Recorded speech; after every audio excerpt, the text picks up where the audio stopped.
They found the tomb of a royal doctor who lived over 4,000 years ago, a man who held pharaohs' lives in his hands. This man knew secrets that only deities and kings were allowed to hear. And yet, when they opened his tomb in 2024, there was no body, just vivid paintings, untouched by time, and cryptic symbols carved into stone. Who was he, and why was he buried with spells linked to a scorpion deity? The tomb was buried deep beneath the sands of Saqqara. The doctor's name was Tete-Nebe-Fu. He lived around 4,100 years ago, during one of Egypt's most mysterious turning points, right at the edge of glory and collapse. These were the final days of Egypt's Old Kingdom. The sun still glinted off freshly built pyramids, but the shadows were already creeping in. The pharaoh, Pepi II, had ruled longer than anyone before him, 90 years. But by the end of his reign, the country was cracking. The power was slipping, the regional leaders were rising, and the Nile floods grew unpredictable. In this shaky period, the mysterious doctor thrived. His tomb was discovered by a Swiss-French archaeological team in the shadows of old pyramids. The weirdest part was that when they uncovered his burial chamber, they found no body, no golden treasures either. Unfortunately, the tomb had been robbed long ago. But what remained was something even more fascinating: the words and images left on the walls. The paintings are still vibrant, bright colors that somehow survived all those years underground. The walls show jars, containers, strange abstract patterns, and geometric shapes. And then there are hieroglyphs, lines and lines of sacred script carved with precision, like someone had poured their soul into every curve. These inscriptions revealed who Tete-Nebe-Fu truly was. Turns out, he wasn't just any doctor. He was the conjurer of Serket. Now, Serket was the female deity of scorpions, sacred and terrifying. Egyptians believed she could stop venom, heal bites, and protect the living from toxic elements. The title, Conjurer of Serket, meant Tete-Nebe-Fu was a specialist in treating dangerous stings and bites. And if he got an entire tomb for himself, he may have been Egypt's top expert in those things, a man who healed with both medicine and magic. But that wasn't all. He also held the title Director of Medicinal Plants, a title seen only once before in all of ancient Egypt. That means he knew the healing power of herbs, roots, and oils like no one else. Now, you might wonder, what plants in a huge land of sand? But in reality, ancient Egyptians used herbal medicine that would hold up in some labs today. They created pills, ointments, and inhalers. Most often they chose some active ingredient, a flavor to make it easier to take, and something to deliver it into the body. Sound familiar? And yeah, they didn't have many traditional plants, so some of these ingredients were bizarre by our standards, like using crocodile dung and acacia mixed with honey. They even had formulas for anti-wrinkle creams. And apparently, our mysterious healer was also chief dentist. This title is almost never seen in ancient records. Evidence of Egyptian dentists is incredibly rare. Turns out, our ancient genius didn't just fight stings and study plants.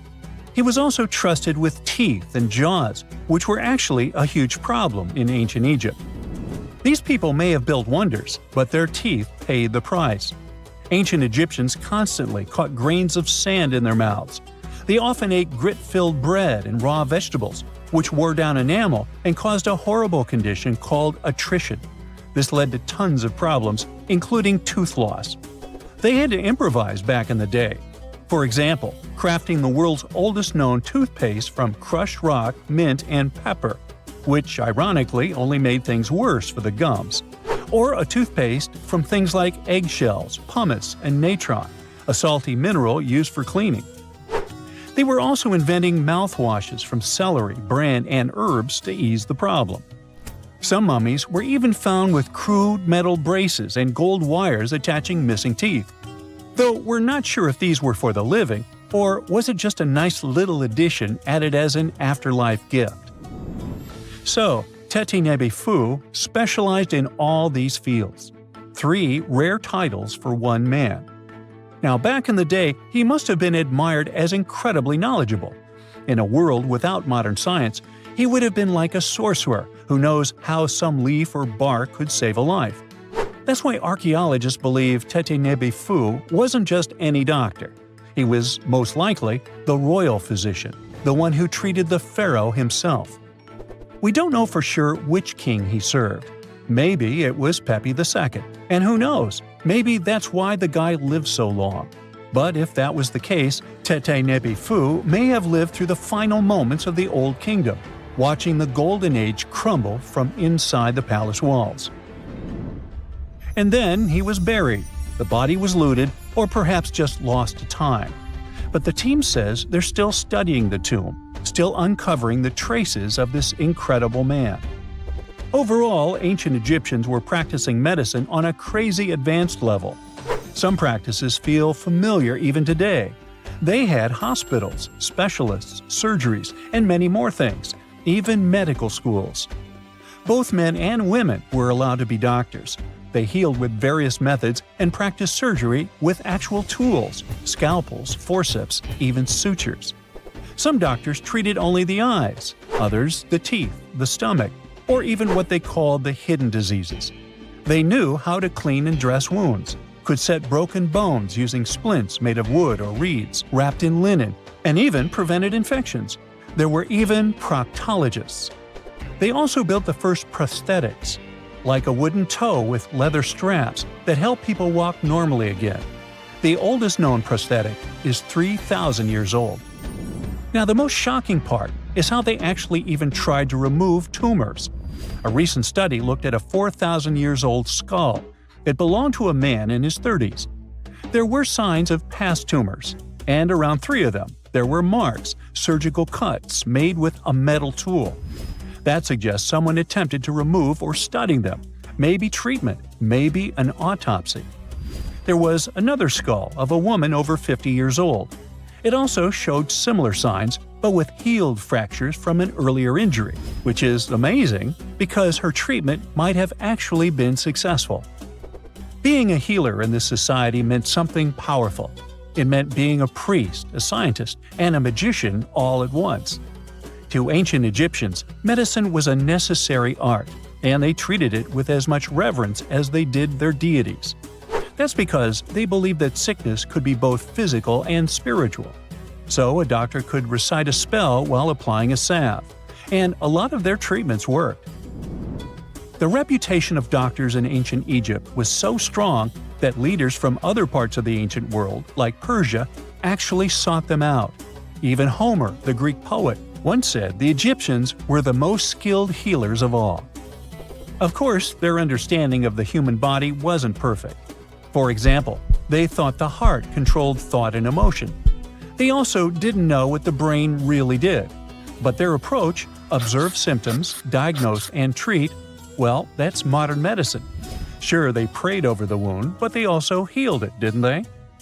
Their most famous physician was Imhotep.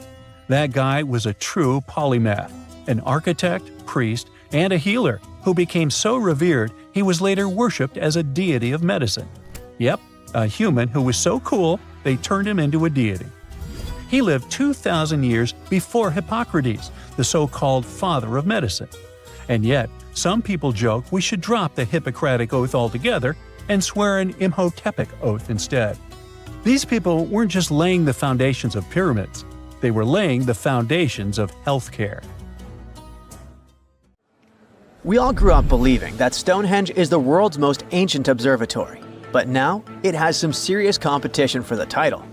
Nabta Playa was built more than 2,000 miles away in southern Egypt, and thousands of years before Stonehenge and even the pyramids of Giza.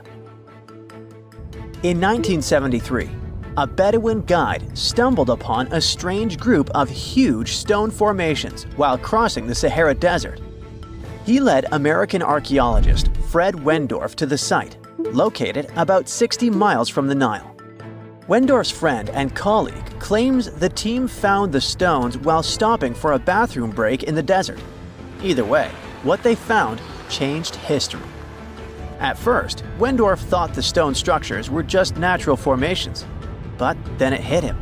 This area was once a lake, meaning no natural rocks should even be there. He kept coming back to the site for decades, and by the early 1990s, his team finally uncovered a circle of stones that seemed to line up with the stars in a way no one could explain. After 7 long years of trying to crack the mystery of the site, Wendorf reached out to an expert in archaeoastronomy. They study how ancient people used the stars. One evening, while the expert sat in the cool desert sand staring at the stones, he realized that they formed a pattern radiating outward from a massive burial mound.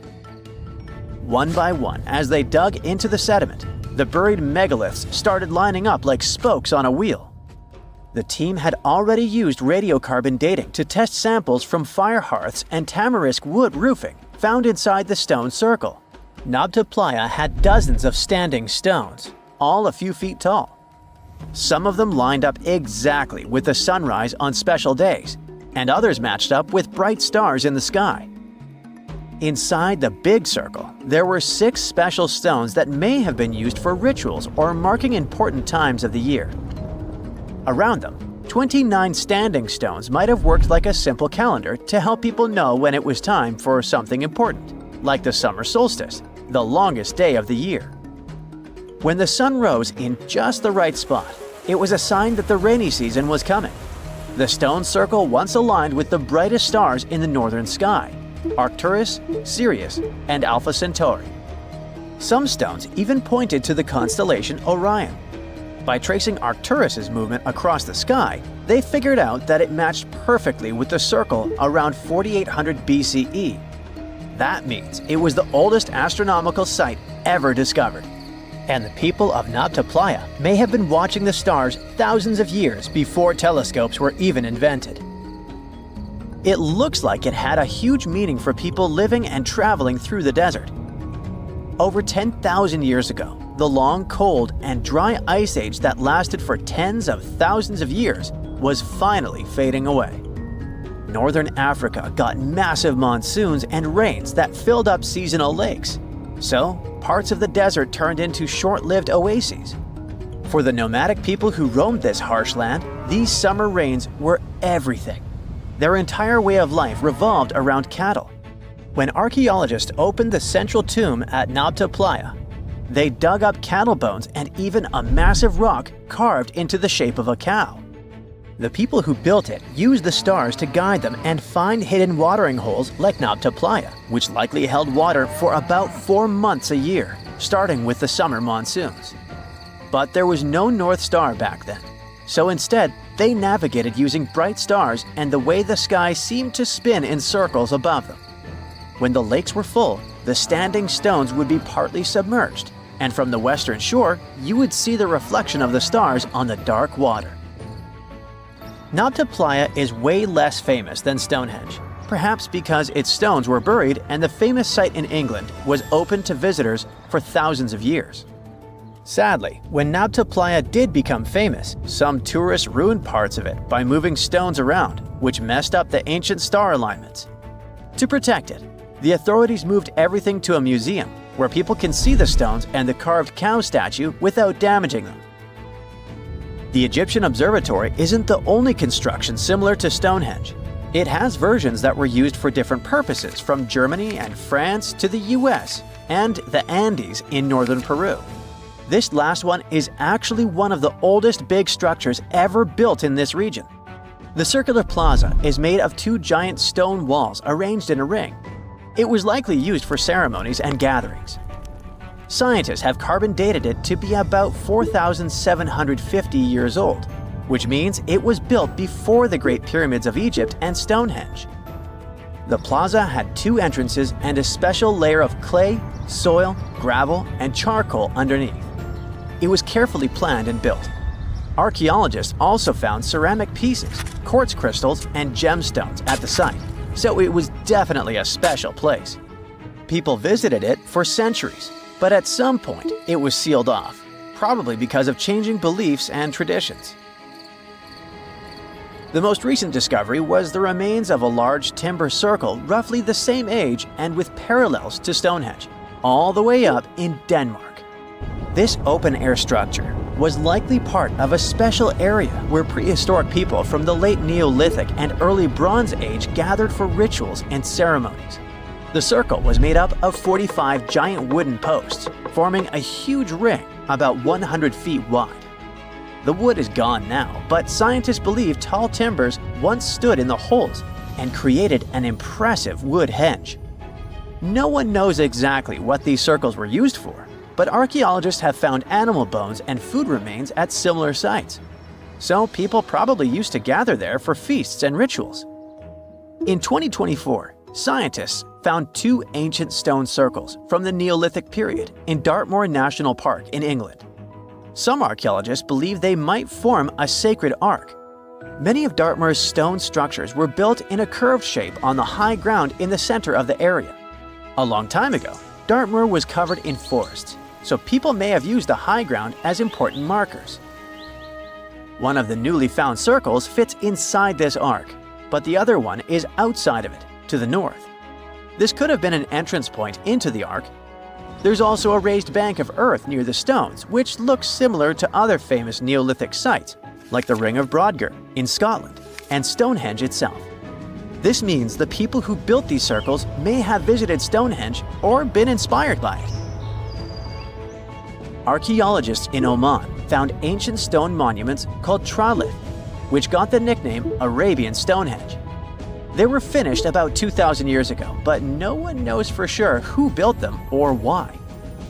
Scientists also found stone hand axes that are incredibly old, between 300,000 and 1.3 million years old, from the time when the first humans left Africa. At another site in central Oman, archaeologists discovered a Neolithic tomb from around 5000 to 4600 BCE. There are 2 chambers with the bones of dozens of people inside beneath a giant megalithic structure. Nearby, they also discovered rock carvings that were made by people who lived in the area. And then there is another Stonehenge look-alike, this time in Saudi Arabia, that was used as an apartment complex thousands of years ago. Archaeologists discovered a total of 345 stone circles by looking at aerial photos of a lava field. Each circle is between 13 to 26 feet and has at least one large standing stone in the middle. These structures still have remains of stone walls and doorways. Stone circles like Stonehenge are often linked to ceremonies and rituals, but scientists say that many early houses were actually built in round shapes, and rectangular homes only became common much later in history. You're walking down the street. You see a strange-looking antique shop called Ageless Trinkets of Mr. Bright. You're curious, so you enter there. You take a look at all the weird stuff. Suddenly, an old folded parchment paper catches your attention. It's a world map, but something's off with it. Instead of showing the countries as you know them, it shows the locations of 4 mythical lost worlds and civilizations. Mr. Bright, the shop owner, comes next to you after realizing your shock. This map won't let you find these places or anything, but I can explain to you the legends behind them if you want, he says. Let me begin with Atlantis. You might know it as Aquaman's underwater kingdom, but Atlantis, the fictional island, was actually first introduced in 2 of Plato's works. According to him, Atlantis was a highly advanced civilization that existed about 9,000 years before his own time, and its story had been passed down by poets, authors, and others. He wrote about Atlantis and its citizens to give a moral lesson and to teach about the dangers of arrogance, as well as the eventual downfall of those who are after too much power.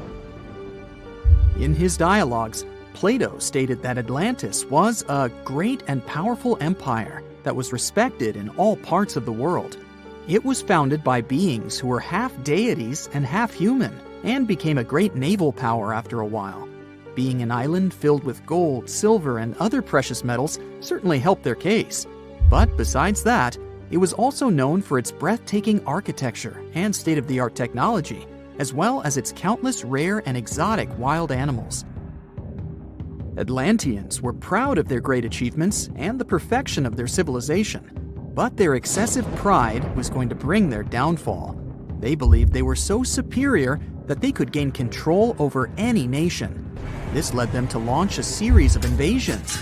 They conquered many of the Mediterranean lands, but when it was time to enter Athens, Athenians pushed back with an extraordinary force, so the Atlanteans were finally defeated.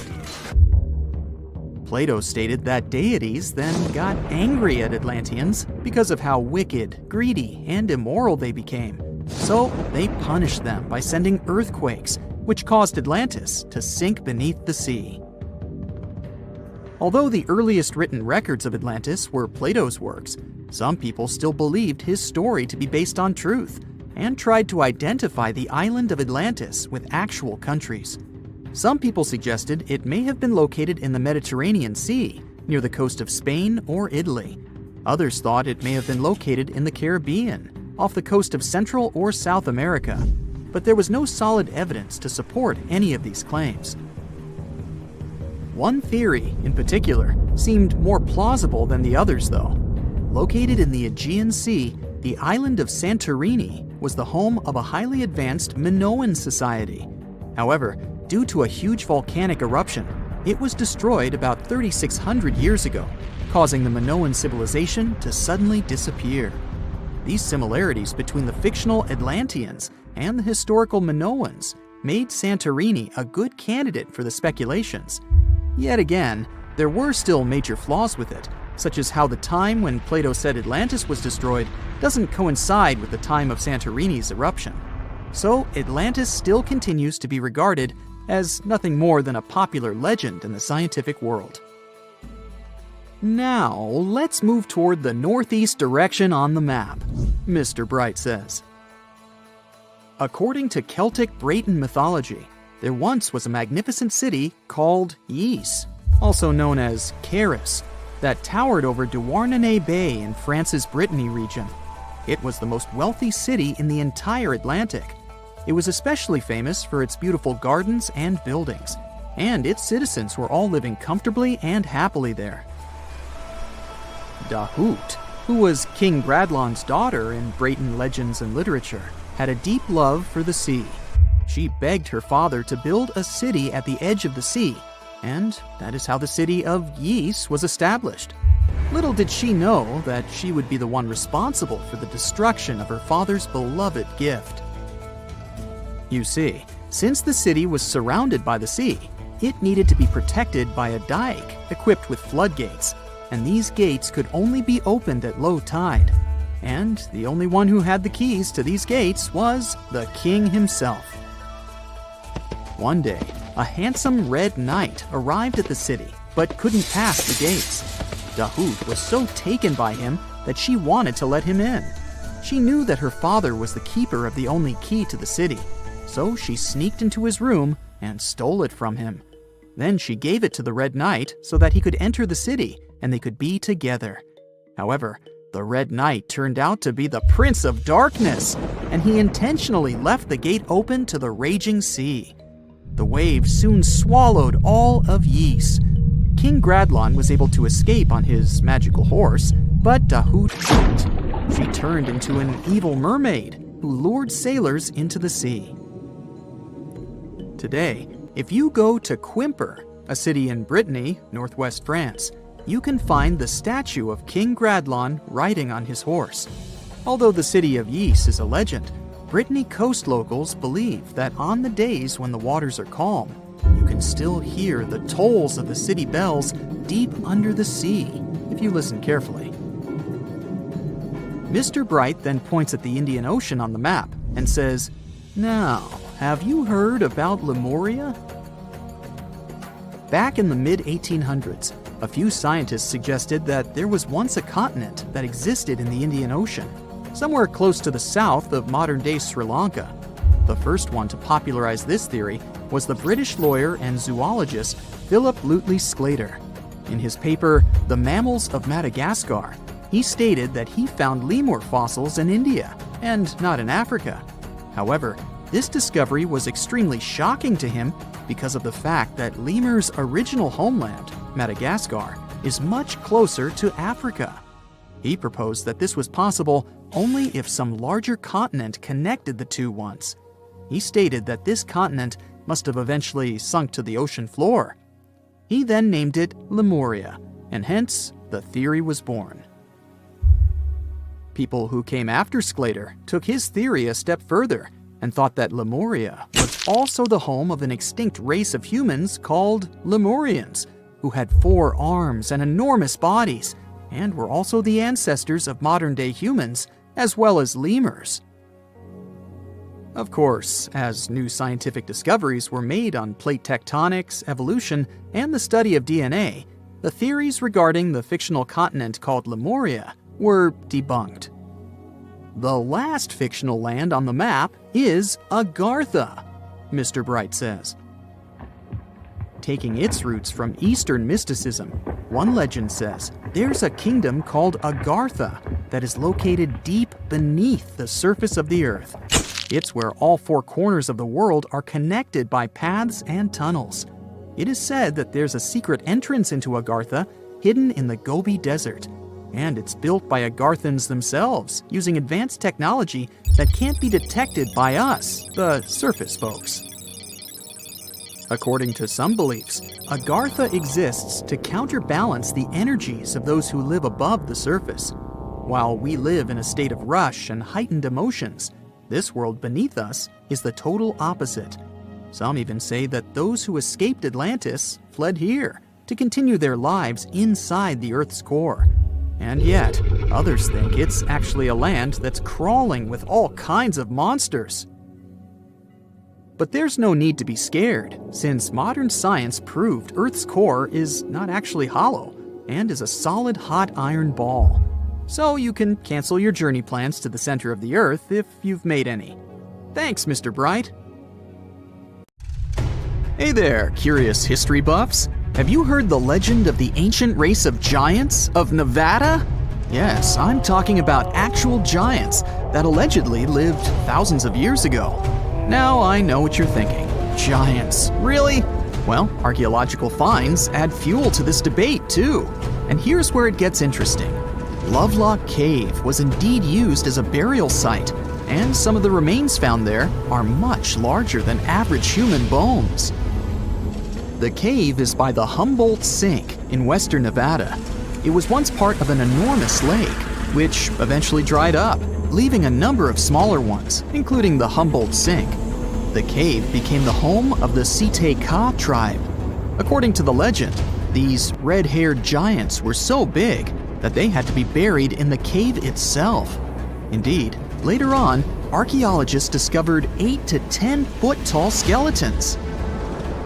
This legend started to unfold when a mining engineer named John T. Reed talked to the locals in 1886. Once Reed saw the cave, he knew he was onto something. The news spread soon, but the cave was attracting another type of attention too. The deposits of a fertilizer known as guano were discovered inside the cave. So a mining company began excavating the precious resource in 1911 and soon shipped more than 250 tons of the fertilizer to San Francisco. Unfortunately, some of the human remains and artifacts were neglected and lost in the mining process. This led to an official excavation in 1912 and 1924. After the top layer of guano had been mined, strange objects started to surface. Around the area, the earliest evidence of human habitation dates back about 4,000 years. The Lovelock culture lasted for some 3,000 years, and they left us with 10,000 stunning artifacts. The pits in the cave were like a series of time capsules hidden at different depths. Archaeologists determined the age of each pit by its depth. It turns out that many different groups used the cave for storage over a really long time, and the things they stored there give us a really cool glimpse into their cultures. It's like a giant ancient storage unit full of hidden treasures. What have the researchers found besides the giant bones, you might ask? Some other bodies were mummified using a method similar to the one applied by ancient Egyptians. These remains also had something in common with the bodies discovered as far south as Lake Titicaca. Both mummies had some red hair. Yet, there are scientists who believe this reddish hue is the result of the interaction with the environment in which the bodies stayed. So, while the story of the red-haired giants may be a wild and intriguing tale, not everyone is convinced.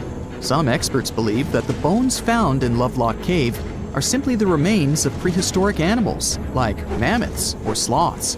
But others insist that there's something more to the story. Other relics, such as finely crafted baskets and exquisite duck decoys made from tule fibers, were also found there. In any case, this cave is worth the attention it gets. By the way, you can still visit this cave today and see the pits of different depths with your own eyes. But let me tell you one thing, it's in a hot, dry, and isolated place. Archaeologists have made another discovery that seems to be straight out of a legend. They think they found the palace of the one and only Odysseus, who was the legendary Greek king of Ithaca and the hero of Homer's epic poem. Move over, Indiana Jones. We've got some real-life adventure happening here from around 1300 BCE. Apparently, this is the only palace mentioned in Homer's epic poems that hasn't been found. The excavations have been made on the Ionian Islands, and the view from the ruins found on the island of Ithaca are exactly as described in the Odyssey, says the professor who led the excavation team. Known to the ancient Romans as Ulysses, the Greek hero took 10 years to return home to Ithaca after the fall of Troy. For many years, Homer's other epic, called the Iliad, which tells the story of the protracted siege of Troy by the Greeks, was regarded as a myth too. But then, in the 1870s, Troy was rediscovered in modern-day Turkey's Çanakkale city. So, if they found Troy, who's to say they couldn't find Odysseus's home? The researchers were following Homer's words as a roadmap. The excavation site has a building complex with 2 levels. It has important finds, such as storerooms and workshops, a complicated drainage system, and fragments of pottery. It also has a well from the 8th century BCE, which is around the time when Odysseus is believed to have been the king. Yet, not everyone is convinced that the team has actually discovered the home of Odysseus. A British researcher named Robert Biddlestone insists that Homer's description of ancient Ithaca isn't very similar to the island that now has its name, and that Odysseus's kingdom was actually on the Isle of Cephalonia. However, Italian archaeologist Adriano La Regina might have a more realistic approach to this debate. He says that whether this find has a connection to Ulysses or not, what's more important is the discovery of this royal palace. Once upon a time, in a land far away, the Klamath Indians spread a legend about the creation of Crater Lake. Okay, maybe this land is not that far away, and it still exists. You can find it in south-central Oregon, in the western United States. Anyway, the legend has it that this lake was formed in a vicious battle between 2 volcanoes, Mount Mazama and Mount Shasta. Then the spirits of Earth and the Sky, which are Lao, who ruled the below world, and Skel, the chief of the above world, joined the fight. It turned into a geological drama. During the battle, darkness veiled the land. The fight was over when Mount Mazama collapsed and sent Lao back into the underworld. Then the rain filled the pit and created a lake in the place where the mountain had once stood. Flash forward to our time. Scientists have discovered that Mount Mazama did erupt 7,700 years ago. Artifacts found in the area prove that the legend indeed contains some details about the explosion. The tale says that red-hot rocks were flying through the sky. This happened during the volcanic eruption that caused the mountain to collapse. This created the volcanic caldera, which later on got filled with water. What makes this legend came true story unusual is how long it has existed. According to researchers, these types of verbal stories lose their credibility within 600 to 700 years. That's why the legend about the creation of Crater Lake is so unique. So many generations, for hundreds of years, have been accurately passing down the information. This volcanic crater lake is now in a national park. It's famous for its deep blue color. The water in it is extremely clear. If you visit it today, the water you'll see won't be the same as for someone who will visit the place 250 years later. Because there are no rivers flowing into or out of the lake, the existing water evaporates and the lake gets filled again by rain and snowfall. Basically, every 250 years, the water is replaced. Plus, this lake is almost 2,000 feet deep, which makes it the deepest lake in the United States. Swimming is okay in the lake, but there's only one legal and safe trail to get to the shore. There are other activities, such as fishing and boat tours. Shared human experiences, such as birth, marriage, and aging, may explain why certain tales are shared globally. Similar struggles and obstacles faced by humans around the world generate similar themes in traditional stories about love, parenting, and mortality. So, do you have legends or tales you've heard of from your grandparents? Who knows? Maybe your ancestors too witnessed a cool historical event. You know, scientists make discoveries that change the world, but even they can face mysteries. Here are 10 things that have baffled scientists. Imagine that you constantly hear a low-frequency hum, and no one can trace its source. Roughly 4% of the world's population hears the hum. It's a geography-free sound. I mean, people all around the world hear it, so the name varies from Tao's hum to Auckland hum, depending on the region where it gets generated. The sound is just on the threshold of human hearing. People hear it less when they're outside, and it gets louder indoors, especially at night. What's even scarier is that you cannot unhear it once you've heard it. Some folks say it started in London around the time of Charles Dickens, who wrote A Christmas Carol, and the low-frequency sound actually comes from the humbug. Or not. Actually, the earliest cases were recorded in Bristol, UK, dating back to the mid-1970s. Scientists have various theories about where the hum comes from and why only some people can hear it, yet they don't have a clear answer. It could occur when ocean waves move along the ocean floor. They shake the Earth when they collide with continental shelves. Or this might be happening because of volcanic eruptions and earthquakes. Oh, and how about ultra-low frequency radio signals used to communicate with submarines or even 5G? Upsweep is another type of unidentified sound. It was discovered in 1991 in the Pacific Ocean. The sound is high enough to be recorded throughout the ocean. Scientists theorize that the sound could be related to underwater volcanic activity. Interestingly, the volume of the sound has been diminishing compared to its volume when it was first discovered, yet it still can be detected. Plus, it's seasonal. It reaches its highest volume in spring and fall. Is it related to seasonal changes? No one really knows for sure. The next mysterious thing is a cone-shaped monument found in the Sea of Galilee in Israel. This monument was discovered accidentally by sonar scanning in 2003, but the findings were published only in 2013. The monument weighs 60,000 tons. It was once submerged by rising waters. Archaeologists say the monument is enigmatic because they can't figure out where it's from. They don't know what it's connected to or its function. So this big and unusual thing remains a mystery. Now let's move to Göbekli Tepe, Turkey. This place offers you one of the most archaeologically significant sites in the world. Why is it important? Well, it has massive carved stones about 11,000 years old. To put it in perspective, they're 6,000 years older than Stonehenge. Ancient people placed these stones before they began farming or crafting metal tools or pottery. So the existence of this place goes against the chronology of civilization we're familiar with, where people farmed first and built second. Apparently, it wasn't like that. In any case, a good question is, what was the purpose of this site? Was it built to worship some spirits? Yep, archaeologists believe it might be the world's oldest temple. Okay, say this with me.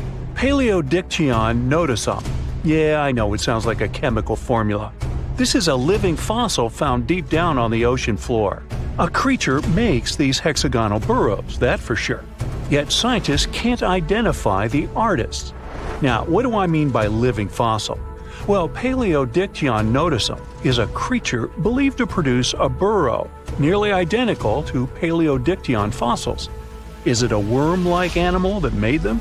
Scientists don't know. One thing is clear, this isn't some random stuff created by geological forces. Now, speaking of fossils, take a look at this giant one. Its informal name is Godzillius. It was discovered in 2011 by an amateur paleontologist. This is a scientist who studies the history of life on Earth by analyzing fossil records. Anyway, back to Godzillius. It's almost 7 feet in length and 9 feet tall if you were to measure it upright. This fossil is 450 million years old, coming from the time when Cincinnati was underwater. It might be a fossilized algae mat, but some scientists have different opinions. This is a massive tunnel found in South America. The tunnel is at least 8,000 to 10,000 years old. At first, researchers discovered a couple of colossal burrows. They were enormous and neatly constructed. Geologists were amazed, saying they had never seen such structures before. There's no known geologic process to explain their formation. I mean, researchers have known about the burrows since the 1930s, but back then they believed that these tunnels were just some sort of archaeological construction, until they discovered huge claw marks on the walls and ceiling. They reasoned that some extinct species could be the ones to have left these marks. Many geologists strongly believe they found the burrows of giant ground sloths and armadillos. The structure is the largest known burrow from the Paleolithic age in the Amazon. Yet experts have many questions. How come such a deliberate-looking structure could form naturally? A researcher then discovered another strange cave. This one was hundreds of miles away from the massive tunnel. Fast forward, there are now more than 1,500 burrows from the Paleolithic age found in Brazil. What's even more interesting is that some of these caves are connected to tunnels that sometimes lead to chambers. I'll continue with a natural phenomenon. What if I told you that every year, especially in October, fireballs appear on the Mekong River in Thailand? According to legends, Naga fireballs are a call for Buddha to return to Earth, and river serpents are the ones making these calls. Well, that's a myth, but what does science say about it? Is it related to a flammable gas? There are no clear answers yet. These fireballs appear to rise from the water. They can go as high as almost 990 feet. They're like fireworks, disappearing rapidly. They typically glow with a reddish or orange color. I'll mention some legends too, because why not? They're thrilling. And it would be a shame not to include the one about the lost city of Atlantis. As you may know, the legend says that Atlantis submerged into the ocean around 11,000 years ago. Since then, not just scientists, but also treasure hunters and philosophers have been searching for the lost world. Could Bimini Road be a trace? In 1968, a diver found strange stones off the coast of North Bimini Island in the Bahamas. The stones look human-made. It's like they were evenly spaced out and laid in an orderly row. It baffled scientists, but not for long. Carbon dating analysis of the blocks revealed that geological forces created the road naturally. There weren't any tool marks or signs indicating that the blocks had been stacked or something.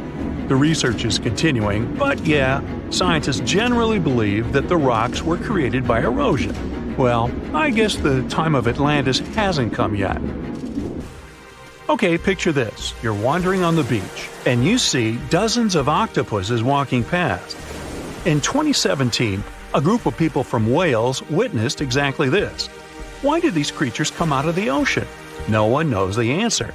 The group reported that they had seen 20 to 30 octopi crawling on the sand. The people looked for some signs of injury, but found nothing. They said that they had carried the animals back to the ocean. Interestingly, these creatures kept crawling onto the shore when people were asleep. Experts say that it's hard to be sure of the reason that pushed the animals to the beach without conducting a physical examination. They're still speculating about the reason behind this unusual and rare occurrence. Could it be overcrowding? Furthermore, the octopi were well armed. A separate study points out that the more fishers hunt large animals that feed on octopuses, the more the octopus population grows. Maybe that's why these creatures have to go farther to find food or shelter. But without proper research, these are only theories. There's a lot we don't know about space, too. So here's a bonus fact about the yellowish source of life in the solar system. Scientists have discovered a new type of wave inside the sun. These waves move in the opposite direction to the sun's rotation. Plus, they move super fast, so fast that it's beyond our understanding. Researchers have different theories about the function of the waves. If they figure out their role, this could give them additional insight into the processes happening inside the sun. And yes, the octopi were well armed. Have you heard of Göbekli Tepe? It's an ancient site in Turkey that literally made historians rewrite history books. Over 11,000 years ago, a group of prehistoric humans crafted an enigmatic masterpiece that's even older than Stonehenge.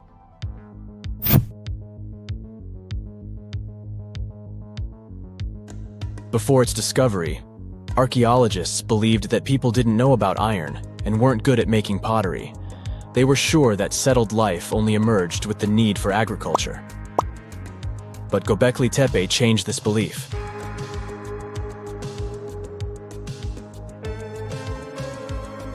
The place has revealed that it was the temple that paved the way for a settled life, not agriculture. Until this discovery, researchers believed that farming was the catalyst for sedentary living. Meet Professor Schmidt, the guy whose findings changed this theory. He managed to prove that hunter-gatherer communities laid the very foundations of this way of life.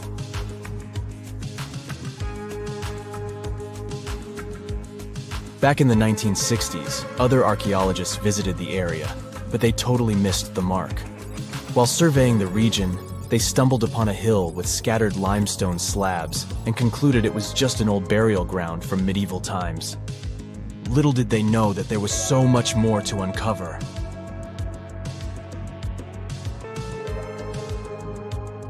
In 1994, Schmidt embarked on his own survey of prehistoric sites in the area. Surprise! He instantly realized he had discovered something truly extraordinary.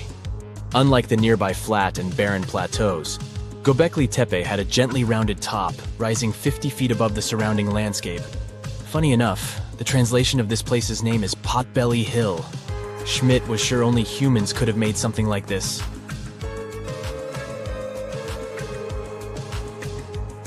Those broken limestone pieces that were mistaken for gravestones turned out to be way more exciting. It was like stumbling upon a hidden treasure. The pieces took on a whole new meaning, and Schmidt with his team was about to dive into the secrets waiting beneath the surface. To their surprise, they found no traces of a settlement. No hearths for cooking, no houses, and none of those adorable clay figurines commonly found in nearby sites of similar age. However, they uncovered that those ancient people used tools like stone hammers. So, Schmidt and his team put their heads together and took a wild guess at the age of Göbekli Tepe's stone structures. Their estimation got backed up by some limited carbon dating done right at the site. The ancient vibes of this place were finally starting to make sense. It was like a puzzle slowly coming together.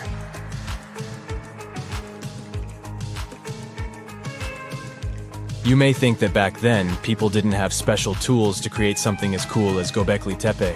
Not true. Turns out, these prehistoric folks used flint tools instead of fancy metal chisels.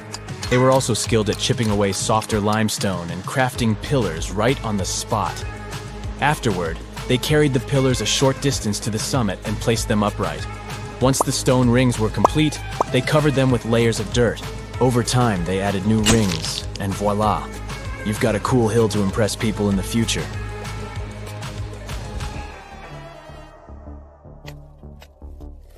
During their first year of excavation, the team went through 15,000 pieces of animal bones from wild creatures. These people didn't have pet animals or grow their own food. They hunted wild animals for their meals.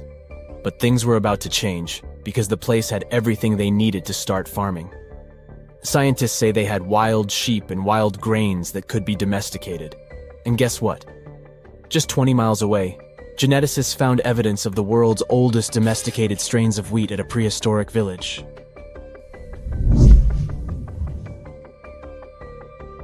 These amazing findings have completely changed how we view civilization. In the past, Experts believed that people needed to learn how to farm and settle in one place before they could build temples and develop complex societies. But guess what? Schmidt's research flips that idea on its head. He claims that the incredible effort put into constructing these astonishing structures actually set the stage for the development of advanced societies.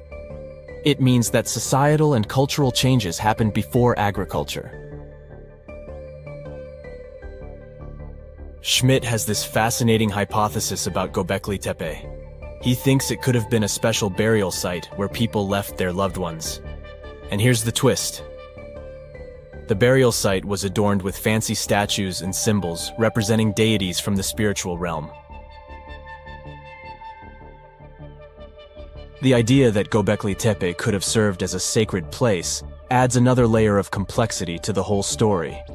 While the site's true purpose may remain elusive, Schmidt's insights invite us to consider the profound interplay between life and the afterlife, and the deep reverence ancient hunter-gatherer societies may have had for their departed ancestors. Now let's talk about the stars of the show, the mesmerizing T-shaped columns that dominate Göbekli Tepe. These mysterious structures range from 10 to 20 feet tall and most likely represent stylized human figures. But one figure stands out from the rest, the three-dimensional lion relief. This depiction really fires up our imagination. Why? Because it hints at the possibility that lions roamed Anatolia during the Neolithic period.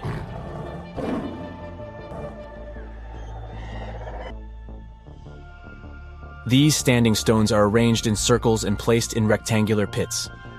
Each circle has a similar setup. Two big T-shaped pillars in the center, surrounded by slightly smaller ones facing inward. Talk about a stylish arrangement. These towering pillars reach a whopping 16 feet and weigh between 7 and 10 tons. Some pillars are plain and simple, while others are like works of art with intricate carvings.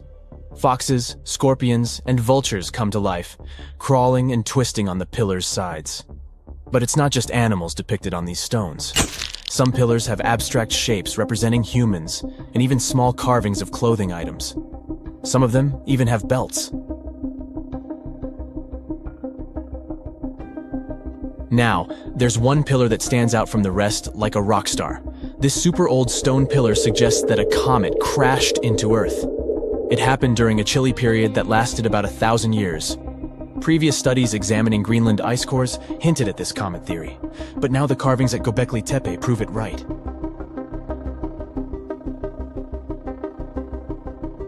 The carvings on the pillars are like a historical comic strip. They even show a headless human figure. Researchers fed the images into a computer and discovered their connections to constellations, indicating that this temple might have been an ancient observatory. It's like our ancestors were trying to document this cataclysmic event in their own unique way. Archaeologists have been excavating and researching Göbekli Tepe since the mid-1990s, peeling back layers of history and providing us with a deeper understanding of the intricate relationship between various elements. They have no plans to stop the whole process for another 150 years. Who knows what else they'll find? You see, Göbekli Tepe has been labeled purely as a ritual site with no signs of domestic activities. We were led to believe that the absence of water meant it couldn't support semi-sedentary communities. But scientists believe it's time to shake things up and approach Göbekli Tepe with fresh eyes. It's time to question what we believed before and use new evidence and different ways of thinking. Like, there might have been a group of people living in the area who didn't stay in one place all the time. They moved around a bit but still had their own civilization, living in the area semi-sedentarily. Göbekli Tepe is not just home to a single temple, but an astounding collection of over 20 ancient structures. As archaeologists delve into the depths of this wonder, they are unraveling its unique layout, featuring two prominent focal points at the heart of each establishment, complemented by smaller structures and dividing walls. What's even crazier is that in this area, there are over 200 obelisks, which are narrow tapering monuments. Now, we wouldn't call this island mystical unless there were tales of giants living here. The island of Gozo in Malta is the backdrop of an ancient legend. Malta is an island country located in the Mediterranean Sea, just south of Europe. It's a very strategically located archipelago. Throughout history, it was ruled by many different societies, such as the Phoenicians, Greeks, Romans, and Carthaginians. One cold night, thousands of years ago, a farmer noticed the sky turn orange, then red, when he heard a loud thump. Although the ground seemed to be moving, this wasn't an earthquake. When he looked toward the woods, he saw a giant silhouette, taller than the trees. As he fearfully approached, he realized it was a woman, a giant woman. She introduced herself as Sansuna. Unlike the terrible giants of many tales, Sansuna didn't want to exterminate the human race. She was loving and caring. She told the farmer that she and her people could help protect their land from invaders. The locals were pretty interested in this offer. Since Malta is located in an important commercial route, it was constantly being invaded. The story says that Sansuna settled in Malta, and sooner rather than later, she was moving things around. And when I say things, I mean monoliths. Sansuna carried huge stones on her shoulder to build a magnificent temple called Gigantia, which means place of giants. She even did this while holding her half-giant, half-human kid on the other shoulder. Some say Sansuna lived exclusively on beans and honey, although others replace honey with water. The funniest bit here is that Malta is the 10th smallest country in the world, but it somehow managed to host giants. Hey, go figure. The temple looked like a giant game of Tetris, with some stones weighing as much as 20 elephants. Some of these monolithic rocks are so heavy, scholars guess it would take 50 men working together to lift just one stone. Now, as much as this is entertaining, humans never proved giants were real, so this story couldn't be true.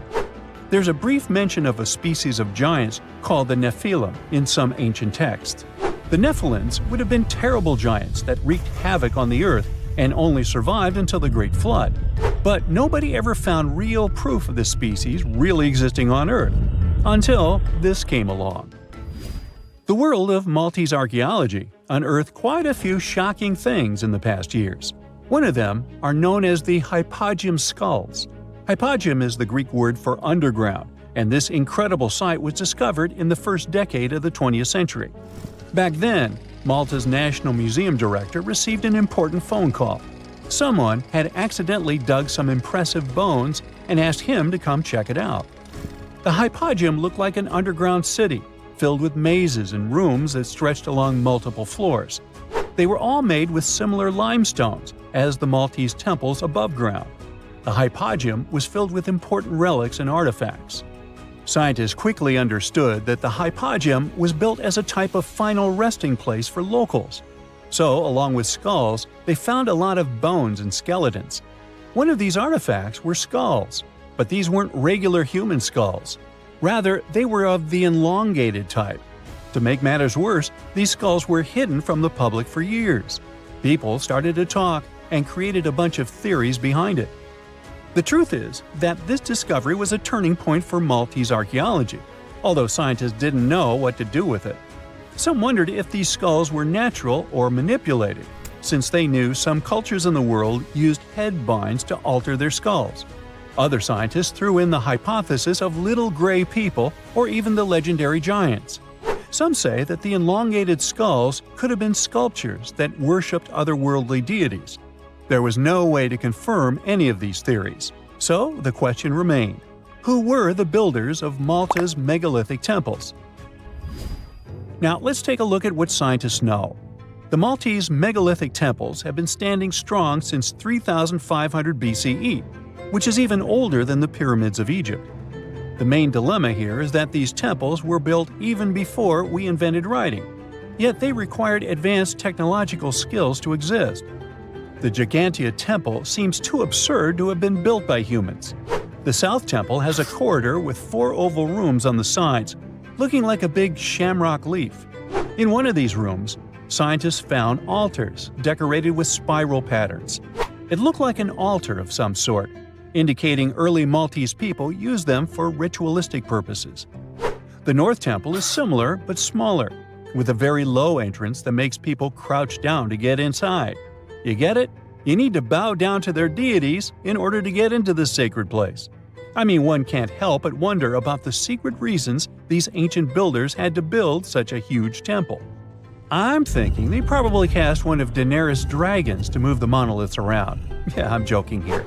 But hey, remember the entrance to King's Landing? Yup, the series used the Medina Gates in Malta as the exterior of King's Landing during Episode 3 of Season 1. Anyways, back to the giants. The ritualistic theory of the whole thing won a few points when archaeologists uncovered these mysterious figures. They're popularly known as fat ladies. These tiny statues have round bodies and faces that show how much they enjoyed life. They kind of look like a miniature Sunsana, the giantess we talked about. Scientists believe these were statues that celebrated well-being and prosperity. It does prove that the people of the time had advanced craftsmanship skills, and they were pretty intentional with their constructions and art manifestations. One of these statues is known as the Sleeping Lady. This Neolithic piece of art depicts the figure of a large woman lying on her side sleeping. After studying it deeper, scientists guessed this statue was meant to represent the Great Reaper. It was found in the hypogeum, which we now know was a huge resting place. This specific statue is different from all the other fat ladies, starting with the hair and the embroidered skirt. Then there's this statue. This is supposed to represent an 8-foot-tall woman and the rim of her skirt. She was discovered in the most unusual of ways. A farmer was trying to plow his field, but he kept hitting large blocks of stone. All the way back in 1915, the farmer called Malta's National Museum director and asked him to come check it out. Some think this is all the proof you need to confirm that Sunsana was real. Others aren't all that sure. But that's not all. The place where this giant statue was buried revealed one of Malta's most impressive archaeological sites, the Tarsian temples. The temples were made from limestone blocks. Some are 20 feet tall and weigh around 20 tons. Zamet, the museum director, kept digging and discovered multiple sites made of megalithic stones. All of them supposedly built by Stone Age farmers, all stranded on a remote island in the Mediterranean Sea thousands of years ago. It just doesn't make sense. I mean, look at these temples in Manidra. This is probably the world's earliest calendar. On the equinoxes, the sun passes directly through the main doorway, straight down the central axis. On the solstices, there are two superb variations. During the summer solstice, the rays fall on the edge of the megalith to the left of the doorway, and during the winter, the rays fall to the right side of the doorway. It's astronomical precision at its finest. And what about the structures in the Hall Tarsian that we've already talked about? This complex is the oldest one in all of Malta. It was built with the purpose of doing animal offerings to deities. Scientists confirmed this by unearthing numerous animal bones buried in the soil. They also found a great collection of spirals, indicating that the locals also used this temple for ritualistic purposes. Overall, there are 7 megalithic temples in Malta, each more impressive than the other. Scholars keep on digging to see if they can uncover the truth, much like researchers do with the pyramids of Egypt, the lost Mayan cities in the Americas, and other sites. The unanswered mysteries surrounding ancient civilizations have been a source of inspiration for many conspiracy theorists. In fact, some of these mysteries are so interesting that many of us either already believe them or would like to. One thing is for sure though, none of those thousands of conspiracy theories have ever been, what's the word? Oh yeah, classified. Or have they? We're all aware that the CIA has done some questionable things throughout history for the sake of national security, but you wouldn't expect a book to be both a national and international threat. The CIA recently declassified parts of a book that talks about lost ancient civilizations and the catastrophic events that made them vanish thousands of years ago. This mysterious book was written in 1963 by a guy named Chan Thomas, and it was going to be published by Emerson House in 1965 until the CIA got involved. For some mysterious reason, they classified the book, and it was never released to the public until recently. But here's where it gets interesting. The book was declassified in 2013 due to the Freedom of Information Act, but it wasn't released to the public until 2016. and what was released truly raises a few questions. The original version of this document was 284 pages long, but the PDF essay that was released was heavily censored, with just 57 pages, which makes it 1/5 of the whole document. The pages were edited before they were released to the public in such a way that you wouldn't even notice that the other pages were missing. Now, no one really knows why this book was classified in the first place, but it has some interesting content from what I've gathered. The author of the book had quite the imagination and a huge love for ancient civilizations. And even though what he had to say is very thought-provoking, some of it is just bizarre. He believes that our planet is locked into a never-ending cycle of pole shifts and Earth crust displacements that are responsible for the mass extinctions of many civilizations which existed more than 6,000 years ago, even before the Sumerians. He believed that these events caused more damage to the Earth than meteors, and he bases this theory on a few artifacts that exist around the world, but weren't really noticed until recently. But I'll get into that in a bit. Those mass extinctions that the book talks about include the end of the Ice Age, when huge 2-mile-thick ice sheets disappeared from northern Europe, Northern America, and Canada, and caused 100 species to go extinct. And here's how the author illustrates his hypothesis. He believes that there was a geomagnetic pole shift which caused catastrophic changes to both the atmosphere and the Earth's crust, resulting in the extinction of many civilizations over time. Now, even though the geomagnetic pole shift is a real thing, it doesn't just happen overnight. It happens really slowly, only about every few 100,000 years, according to scientists. But it's a bit more complicated than it sounds. It is a well-known fact that the North Pole is somewhere above Alaska, and the South Pole is close to the middle of Antarctica. Now, these are the geographic poles, and they'll always be north and south. However, the Earth's magnetic poles flipped a few 100,000 years ago. So, if you had a compass, let's say 700,000 years ago, it would instead point south and show you the Antarctic. But the author of the book has a different theory.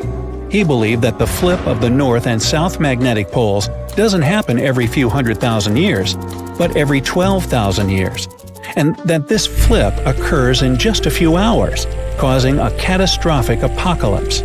He thinks this happens as a result of an explosion inside the Earth's core. This explosion causes the magnetic poles to flip, but it also causes the Earth's crust to move. According to the book, due to these catastrophic events, a lot of the Earth's continents that were submerged underwater rose above sea level in just a few hours. Now, here's where it gets interesting. The author also states that the Peruvian Andes were beneath the ocean before the last pole shift. And even though it seems far-fetched, since the Andes are approximately 22,000 feet above sea level, there was evidence to support that claim in the late 80s. Scientists found whale bones and fossils that are said to be millions of years old on top of the Andes and the Himalayan mountains. It's also suggested in the book that the deep freeze the Earth went through during the Younger Dryas event caused the Gulf Stream to be disrupted, and he points to some interesting evidence to support that theory. Frozen mammoths were found trapped in blocks of ice with food still in their mouths. Now, this is a true mystery, because freezing cold weather is in their nature, and they were among the few animals that could truly survive in the Ice Age. So, what could have caused them to freeze so quickly? Kinda makes you go, doesn't it? The document describes the Great Pyramid of Giza as a true enigma as well. The Pyramid of Giza is made out of 2.5 million stone blocks that are placed on top of each other with great precision.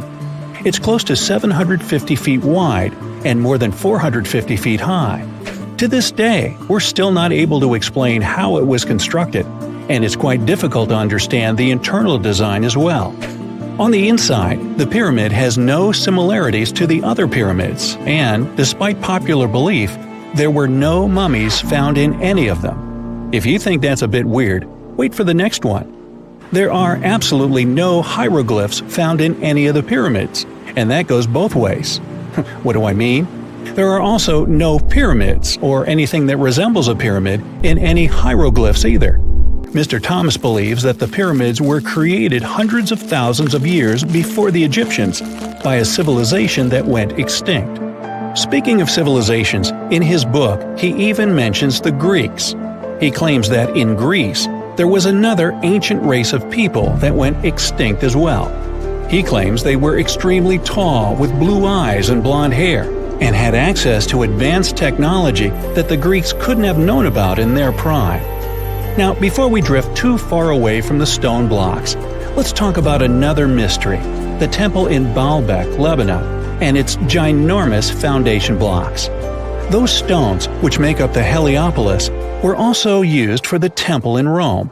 The foundations of the temples are made of 900-ton trilithon stones, and according to the author, this is proof that there must have been a lost ancient civilization with advanced technology. Now, most archaeologists claim that those stones were made by the Romans. However, there's no evidence to support that. The Romans didn't have the technological equipment to make the stones or lift them. So, you might think, what if they just made them in that place right then and there? Well, those stones were also lifted 30 feet high and were placed next to each other with mathematical precision. And let's not forget about the blocks on top of the Heliopolis in Lebanon, which weigh about 800 tons each. But wait till you hear the next one. The Romans don't even credit themselves for these stones. They claim that they built up the sides, but they don't take credit for the extraordinarily large and heavy foundation stones. The author also makes an interesting point about the distance between the Roman capital and Baalbek in Lebanon. Why would the Romans build the world's largest monolithic stones in such a remote area, and so far away from their capital, and never take credit for it? Well, folks, it's a mystery to me. Now, let's move on to the most intriguing enigma, Easter Island, which is located in the middle of the Pacific Ocean, or nowhere, if you will. The author questions how people found it or even settled in such a remote island that long ago. One of the signifiers of Easter Island are the Moai statues and the mystery surrounding who they depict and why. What's an even bigger question is how they were created, moved, and positioned in the places they were found. According to this declassified document, Easter Island was part of the now lost continent named Mu, and it was sunk in the Pacific Ocean in a disastrous cataclysm that happened during one of those pole shifts. The continent of Mu, according to the book, was as big as South America, and what we now call Easter Island is just what's left of that continent. The author also believes that this is what happened with the lost city of Atlantis as well. Plato is even quoted about this, saying that the whole city of Atlantis sunk miles beneath the waves within just a day. Even though the whole story sounds very intriguing and makes some interesting points, we know that, scientifically speaking, a cataclysmic pole shift causing entire civilizations to go extinct isn't possible. We've all been afraid of the dark at some point in our lives, haven't we? I mean, do you remember getting tucked into bed by your mom or dad after they read you some scary fairy tale with monsters and dragons or even dinosaurs? But just as your parents were about to turn the lights off and silently step out of your room, you remembered. What if there was something hiding under your bed? Or worse, what if some spooky creature was stuck somewhere in the closet? You could probably get up and check, but it was too dark out there. Wouldn't it be great to have some source of light that would come from within your body? You could always use it whenever you get surrounded by darkness. Unfortunately, as humans, we aren't able to do that. But there are a bunch of creatures out there that can, in fact, light themselves up. That's thanks to a little something scientists call bioluminescence. Animals and fish living in the ocean tend to have this talent more often than others. And you can find these creatures anywhere, close to the surface or deep down at the bottom. 2.5 miles deep if you have a knack for numbers. These creatures use their light for a lot of things, like communicating with other members of their species, luring in prey, and even scaring away enemies. Bioluminescence is basically an organism's ability to emit its own light. Chemistry has a lot to do with it. Such animals use two chemicals, one called luciferin and the other called luciferase. Add a bit of oxygen and bam! Light! Should you ever wonder if you actually observe bioluminescence or if someone just dropped a glow stick in the ocean, be on the lookout for neon blue, green, or even red sparkles in the sea. They're usually spread over a large area. This can even make the water look like glitter or a starry sky. You can thank squid, tiny crustaceans, and algae for this romantic atmosphere. Now, I've got another unusual phenomenon for you. How about a golden waterfall? I'm not kidding, it actually exists, and it's a natural phenomenon. To see it, you have to drive to Yosemite National Park to the Horsetail Fall. Make sure to plan your trip in winter or early spring. That's the only time during the year when you can see this awesome phenomenon. It doesn't need any scientific explanation. It's nothing more than sunlight at dusk hitting the waterfall in such a unique way that it makes it look like a river of lava. Or gold, your choice. That's the reason why during this time of year, the Horsetail Fall is also named the Fire Fall. Unfortunately, this phenomenon is becoming less and less visible within the years, mostly because of drought and other issues connecting with the melting of snow. So, should you ever decide to visit, keep an eye on the waterfall since the effect is very brief. Ever heard of a dirty thunderstorm? It's also called volcanic lightning. Apparently, specialists looking into the phenomenon have yet to fully grasp what it is. When a regular thunderstorm happens, particles with positive and negative charges collide, hence the giant spark we call lightning. It also makes a lot of noise, which you can recognize as thunder. But when a volcano is erupting, some of the volcanic ash particles get electrically charged, and while getting projected into the air with a huge force, they collide and cause electrical discharges. This whole process makes it look like there's lightning coming from the volcano itself. Imagine all that ash, gas, and smoke coming from the crater, and then add some electricity to the mix.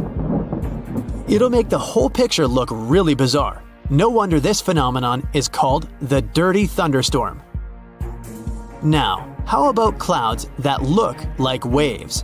Those are called asperitas clouds, and they're actually quite close to the ground, unlike your regular day-to-day clouds.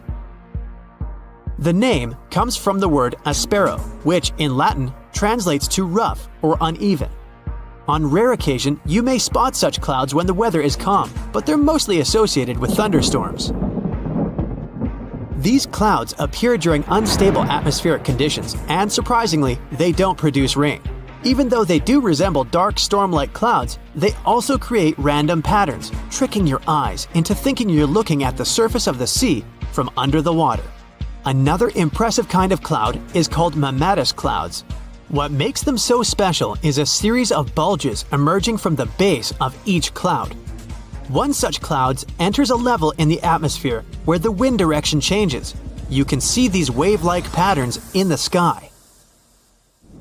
Australia is the place for you if you like surfing, but not all the waves you can catch there are made of water. Near a town called Hayden, there's a mysterious wave made out of rocks.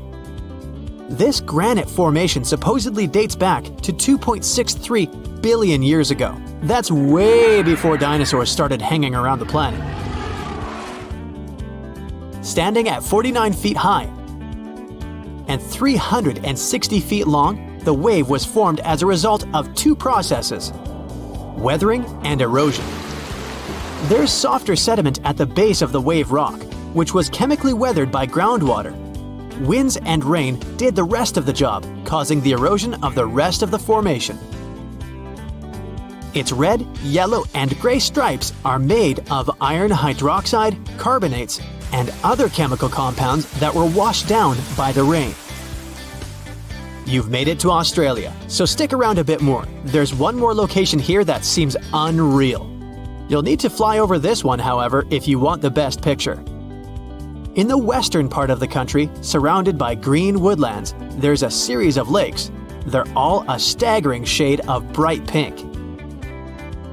Out of them all, the most famous is Lake Hillier, a 2,000-foot-long reservoir. It's surrounded by both sand and a forest of eucalyptus trees. This makes the cartoon-like hue of the lake stand out even more. One of the many theories explaining the color of these mysterious lakes is connected with algae. These algae appear to gather high levels of a substance called beta-carotene, which has a red-orange pigment in it. Another explanation involves haloarchaea. Those are microorganisms that sometimes look red. Even if you don't enjoy flying, the lakes are great for taking a swim. They're not toxic, even though they have loads of salt in them. This means you'll be able to stay afloat easily, and the water won't damage your swimsuit. During winter up north in Canada, a bizarre phenomenon happens at Lake Abraham in Alberta. Underneath the frozen surface, you can spot some weird objects that look like frozen jellyfish. It's definitely not the case, as these creepy formations are just frozen methane bubbles. Those are pockets of gas that were trapped underwater and got stuck there after the lake had frozen. They appear when leaves and grass fall into the water and bacteria digest them. This process transforms them into methane. This phenomenon is as beautiful and strange as it is dangerous. The pockets of methane can easily become highly flammable. When the temperatures rise during the spring, the ice melts and these bubbles start popping and fizzing. It's a spectacular sight to observe. Picture a lake filled with soda. Remember not to bring any source of fire. It can be very dangerous for visitors. You can check out these types of lakes all across Canada's Banff National Park. Nature often tends to make its own music. Just listen to the sound of crickets at night, or the soothing noise of a waterfall. But in Bucks County, Pennsylvania, there's a strange geological phenomenon which takes nature soundtracks to a completely different level. These are called the ringing rocks, and scientists still can't explain their unusual behavior. If you strike these rocks with a heavy object, like a hammer or another rock, the stones will make a ringing sound, as if they were hollow, but they're not. What makes the ringing rocks even more bizarre, apart from the mysterious sound they make, is that no animal wants to hang around there. Even though the rocks are surrounded by a thick forest, scientists haven't managed to trace any animal activity in the area yet. Even more striking is the fact that despite all the trees around the rocks, you won't find any leaves lying on the boulders. What makes these rocks so unappealing for both animals and vegetation is still up for debate. A piece of whale rib has recently been found in a North Carolina mine. Not a big deal, some might think. Hey, why can't a whale be a miner, right? But this fragment offers scientists a unique glimpse at the interactions between prehistoric sharks and whales from around 3 to 4 million years ago. The thing is, 3 tooth marks embellish the rib. That means that the whale was once badly bitten by an animal with a super powerful jaw. Judging by the spacing between the tooth marks, and it reaches almost 2.5 inches. This animal could be a mega-toothed shark. I'm talking about the megalodon. Or it could be a different shark species which was around at that time. The curvature of the shark's jaw shows that the animal was relatively small, between 13 and 20 feet long. Yeah, small. As for the whale, it seems to be the ancestor of a great blue or humpback whale. Researchers are amazed. You don't usually expect to find evidence of animal interaction and behavior preserved in the fossil record. After examining the sample carefully, they concluded that the shark must have gone away with a mouthful, but the whale had survived because most of the fossil fragment is covered with what is known as woven bone. It quickly forms in response to localized infection. Such bone isn't particularly strong, and later the body remodels it into compact bone tissue. But it takes time. The presence of this bone means that the healing was incomplete and the whale passed away 2 to 6 weeks after the unfortunate encounter. On the other hand, its demise could have been unrelated to the infection and injury. Only a handful of fossils show such kinds of interactions between ancient animals. You can often find bite marks on fossils indicating where the animal passed away and its carcass was scavenged. But this fossil is one of a few examples that not only show a wound inflicted by another animal, but also demonstrate that the prey survived. All fossils are exciting for paleontologists. Yes, they need to get out more. But some might look terrifying to regular people. For example, look at this picture of tentacle arms and octagonal-shaped heads. When it first appeared in mass media, internet users claimed that it was some ancient organism that had come from space. Others thought the story was fake, but in fact, both the picture and the fossil are real. The fossil is known as a mortality plate, a fossilized representation of a mass extinction event of one or several species.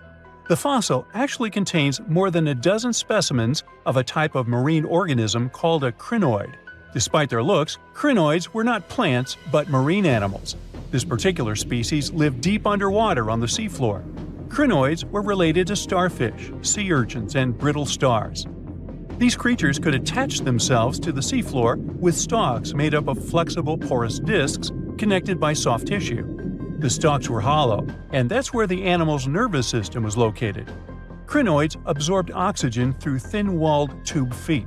The creatures usually reached the length of more than 8 inches and had 5 arms lined with leathery-looking, tentacle-like structures. They fed on plankton and sloughed off organic material. Now, even though these fossil finds seem to be super exciting, few creatures in the fossil record confuse scientists as much as the Tully monster. This curious sea creature sported a toothy, trunk-like snout and eyes splayed out on a rigid rod. But the most bizarre thing? It has been impossible to classify. Researchers have been considering a variety of organisms, for example, segmented worms, swimming slugs, and primitive eel-like creatures, since the monster was discovered in 1966. Recently, they have even tried to connect it to some species of jawless fish with a backbone-like structure. A team of scientists from Japan has used high-resolution laser scanners to examine the anatomy of Tully monster fossils in 3D. They concluded that the enigmatic fossil might be an invertebrate after all, and still, the true identity of the creature remains elusive. In the 1950s, amateur fossil hunter Francis Tully found a ghostly imprint of a torpedo-shaped organism with a huge tail fin in the Mizon Creek fossil beds in Illinois. Tully had never seen anything similar to the torpedo structure. He took his find to Chicago's Field Museum of Natural History. Paleontologists working there were baffled as well. Since then, scientists haven't been able to determine where the creature fits on the phylogenetic family tree, or where they should spend Thanksgiving. In 1741, an explorer and captain named Vitus Johansen Bering led an expedition to map the coast of Alaska. The ship he was on got shipwrecked on what later became known as Bering Island, and they got hungry. Half the crew survived thanks to the discovery of an extremely large sea cow. With the meat of these animals nourishing them, the sailors managed to build a small ship from the wreckage and return home. On their way back, a scientist who was among them spent his time documenting the animals and plants they had found. The sea cow was particularly interesting because without it, the crew wouldn't have survived. These animals were more than 26 feet long and weighed around 10 tons. All sea cows are members of the order Sirenia, marine mammals more closely related to elephants than cows. The scientists described them as having black skin, a small head, and stubby forelimbs. Those sea cows floated on the water's surface, munching on kelp. After the information about these animals became widespread, sea otter fur trading expeditions made use of that convenient depot en route. Sea cows were docile and could be easily hunted. Long story short, within 27 years after the scientists mentioned those animals, they were driven to extinction. But it's not the saddest part. The fossil record reveals a much deeper and darker history. Fossils of sea cows have been discovered all over the world, from Japan to Mexico. It means that the animal once thrived in the vast kelp beds around the entire North Pacific Rim. That small population discovered by the expedition was probably the last remains of a once much larger and way healthier population. More likely, Aboriginal hunting had already reduced the numbers of these animals to near extinction levels, and the final blow came from Western hunters. The living close relatives of those ancient sea cows are rarely hunted today. Still, they're under threat of extinction themselves. To some, this amazing fossil might look a bit disturbing. Slaves' lentils are fossils that belong to animals called nummelites. They lived and thrived in a warm, shallow sea covering part of Egypt around 40 million years ago. The name nummelites hints at the fact that larger specimens resemble coins, and in Egyptian folklore, they're even referred to as angel's money. These creatures have a simple, single-celled structure, which contrasts with their super intricate skeleton. Look at this series of spiral overlapping whorls. Each whorl is divided into countless tiny chambers. Nummulites can grow to be 4 inches in diameter, and still, they are the fossils of single-celled animals related to amoeba. How and why did they grow to be so large? The reason could be their symbiotic relationships with other smaller organisms. In the case of modern species, such symbionts are tiny golden-brown single-celled algae called diatoms. The shells of nummulites are relatively transparent, and since they're flat, there's a large surface area for the light needed for the diatoms to photosynthesize. For some reasons, scientists are still debating about them. The presence of plant symbionts in animals dwelling in the sea encourages the growth of a calcareous skeleton in hosts. So, the gigantic size of the nummulites in Egypt could be due to their close relationship with symbiotic diatoms. Does that make sense? Fun fact: a species of nummulites evolve very fast, and their fossils change from one layer of sediments to the next. So, the limestone used for the pyramids of Giza are so packed with such fossils that it's known as nummulitic limestone. This limestone also contains 2 kinds of nummulites, the smaller slave's lentils and the larger angel's money. But those are not different species, but rather different stages in the life cycle of a single species. Imagine you are walking to your car in the morning, but there is a problem.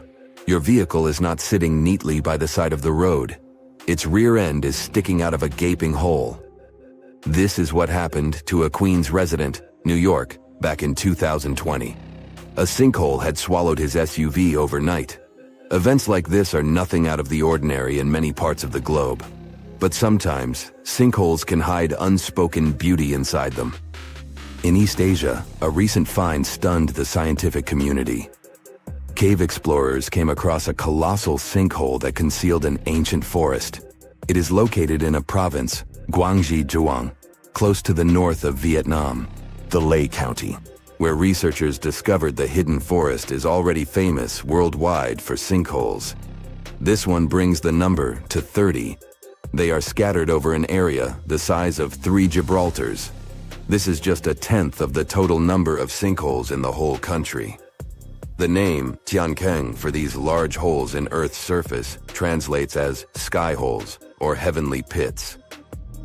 The dimensions of the new sinkhole are impressive. It is over 1,000 feet long, and it's pretty deep too. You could fit the Great Pyramid of Giza 1.5 times inside it.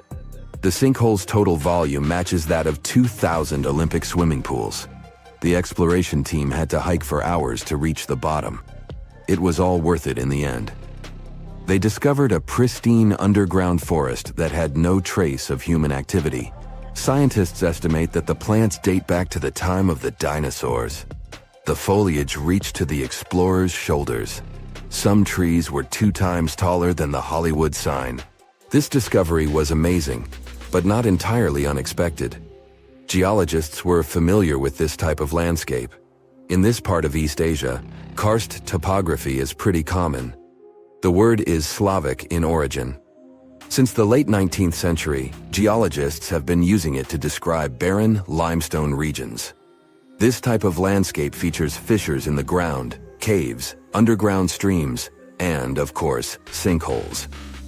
Karst forms in parts of the world with heavy rainfall. The water dissolves materials such as limestone or dolomite. This creates a scenery that many people describe as wild beauty. Karst terrains have a practical purpose as well. They are ideal for storing water that humans can drink. Around 700 million people around the world use these karst aquifers as their primary water source. In the United States alone, 40% of the groundwater used for drinking comes from them. Springs of Florida and the Mammoth Cave in Kentucky are just some of the most famous karst areas. Geologists classify around 1/5 of the U.S. land surface as karst. This type of terrain exists on other continents as well, in the Caribbean, Europe, Australia, and Asia. Due to local differences in climate and geology, karst doesn't appear the same everywhere. In the Spanish province of Malaga, the landscape consists of barren rock.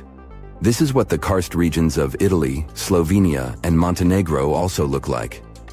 In East Asia, the landscape over the karst is green. This is because of the humid tropical climate. Sinkholes and cave entrances are usually hidden behind lush vegetation. The region's unique appearance got it inscribed on the UNESCO's World Heritage List in 2007. The world's second most populous country is home to 2/3 of the planet's natural occurring sinkholes, tiankengs. They start to form when rainwater seeps into cracks in the limestone. Over time, the gaps widen as more and more material is washed away. At one point, the ground above the limestone becomes unstable. The end result is the collapse of the surface layer. This happens suddenly and without prior warning signs. Once a hole forms in the ground, water starts filling it up. Another way for a sinkhole to form is the existence of an underground cave. Its roof can collapse. The shape of such sinkholes resembles a funnel. It is wider at the opening on the top and narrower near the bottom of the pool. The most famous of these sinkholes are cenotes. They occur naturally on the Yucatan Peninsula in Mexico.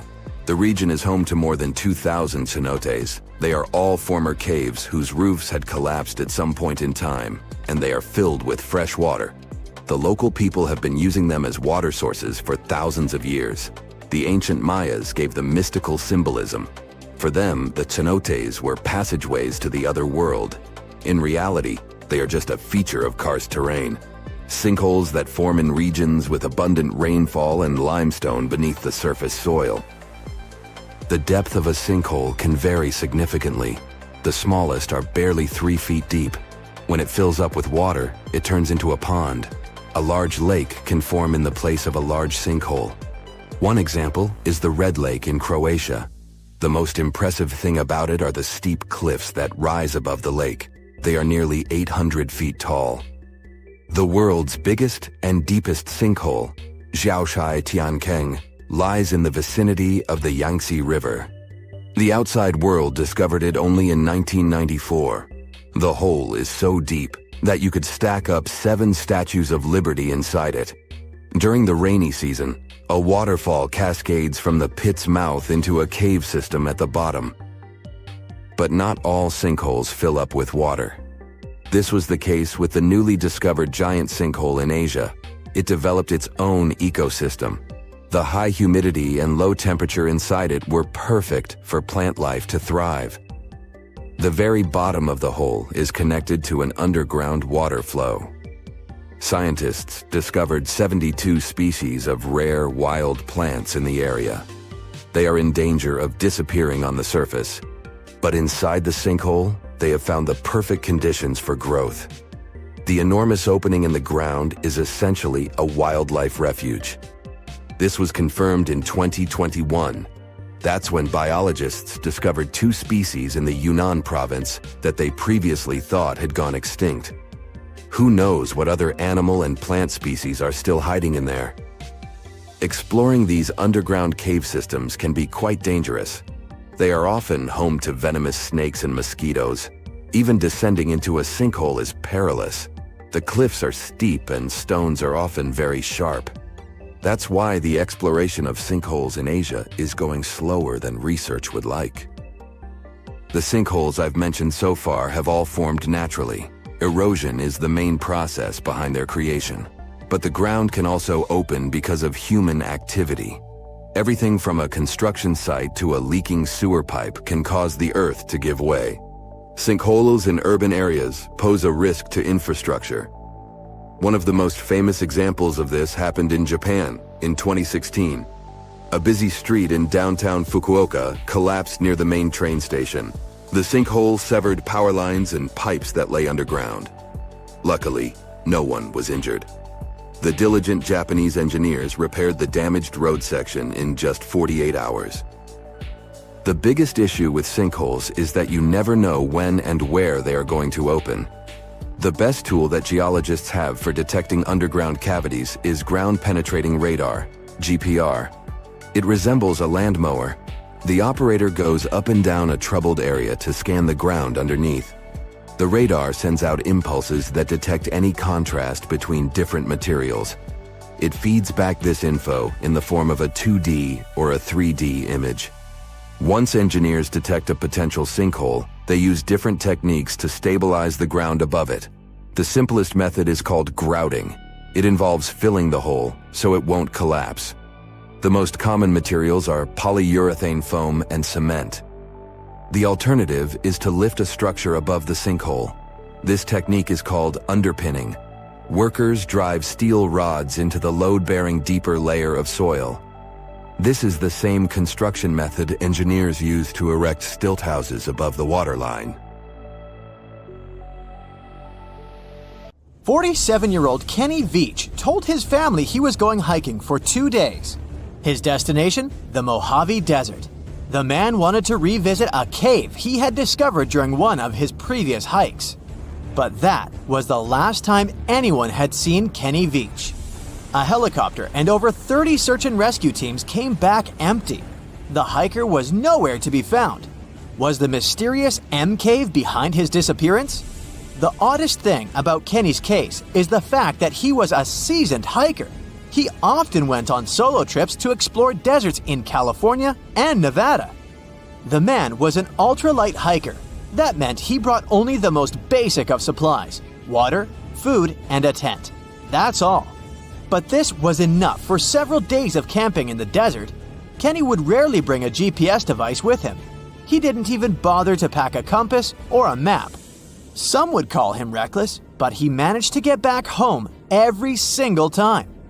Kenny wasn't shy either. He had a YouTube channel where he regularly posted his adventures. He named his channel Snakebit McGee because he picked up snakes wherever he went. But Kenny also had another habit.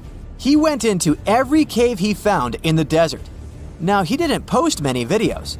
Kenny mostly used YouTube to comment on other people's adventures.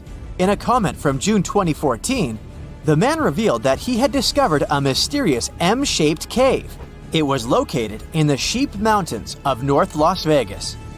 Kenny's description of the cave is where the weird part of the story begins. He spotted it while hiking and noticed the cave had an interesting entrance. It was shaped like a perfect letter M. Kenny went up to it, but something didn't seem right. He reported that his body started to shake as he approached the cave. The vibrations were so strong near the entrance that Kenny turned back. In his own words, he was scared for his life. It must have really been something if it frightened an experienced trekker.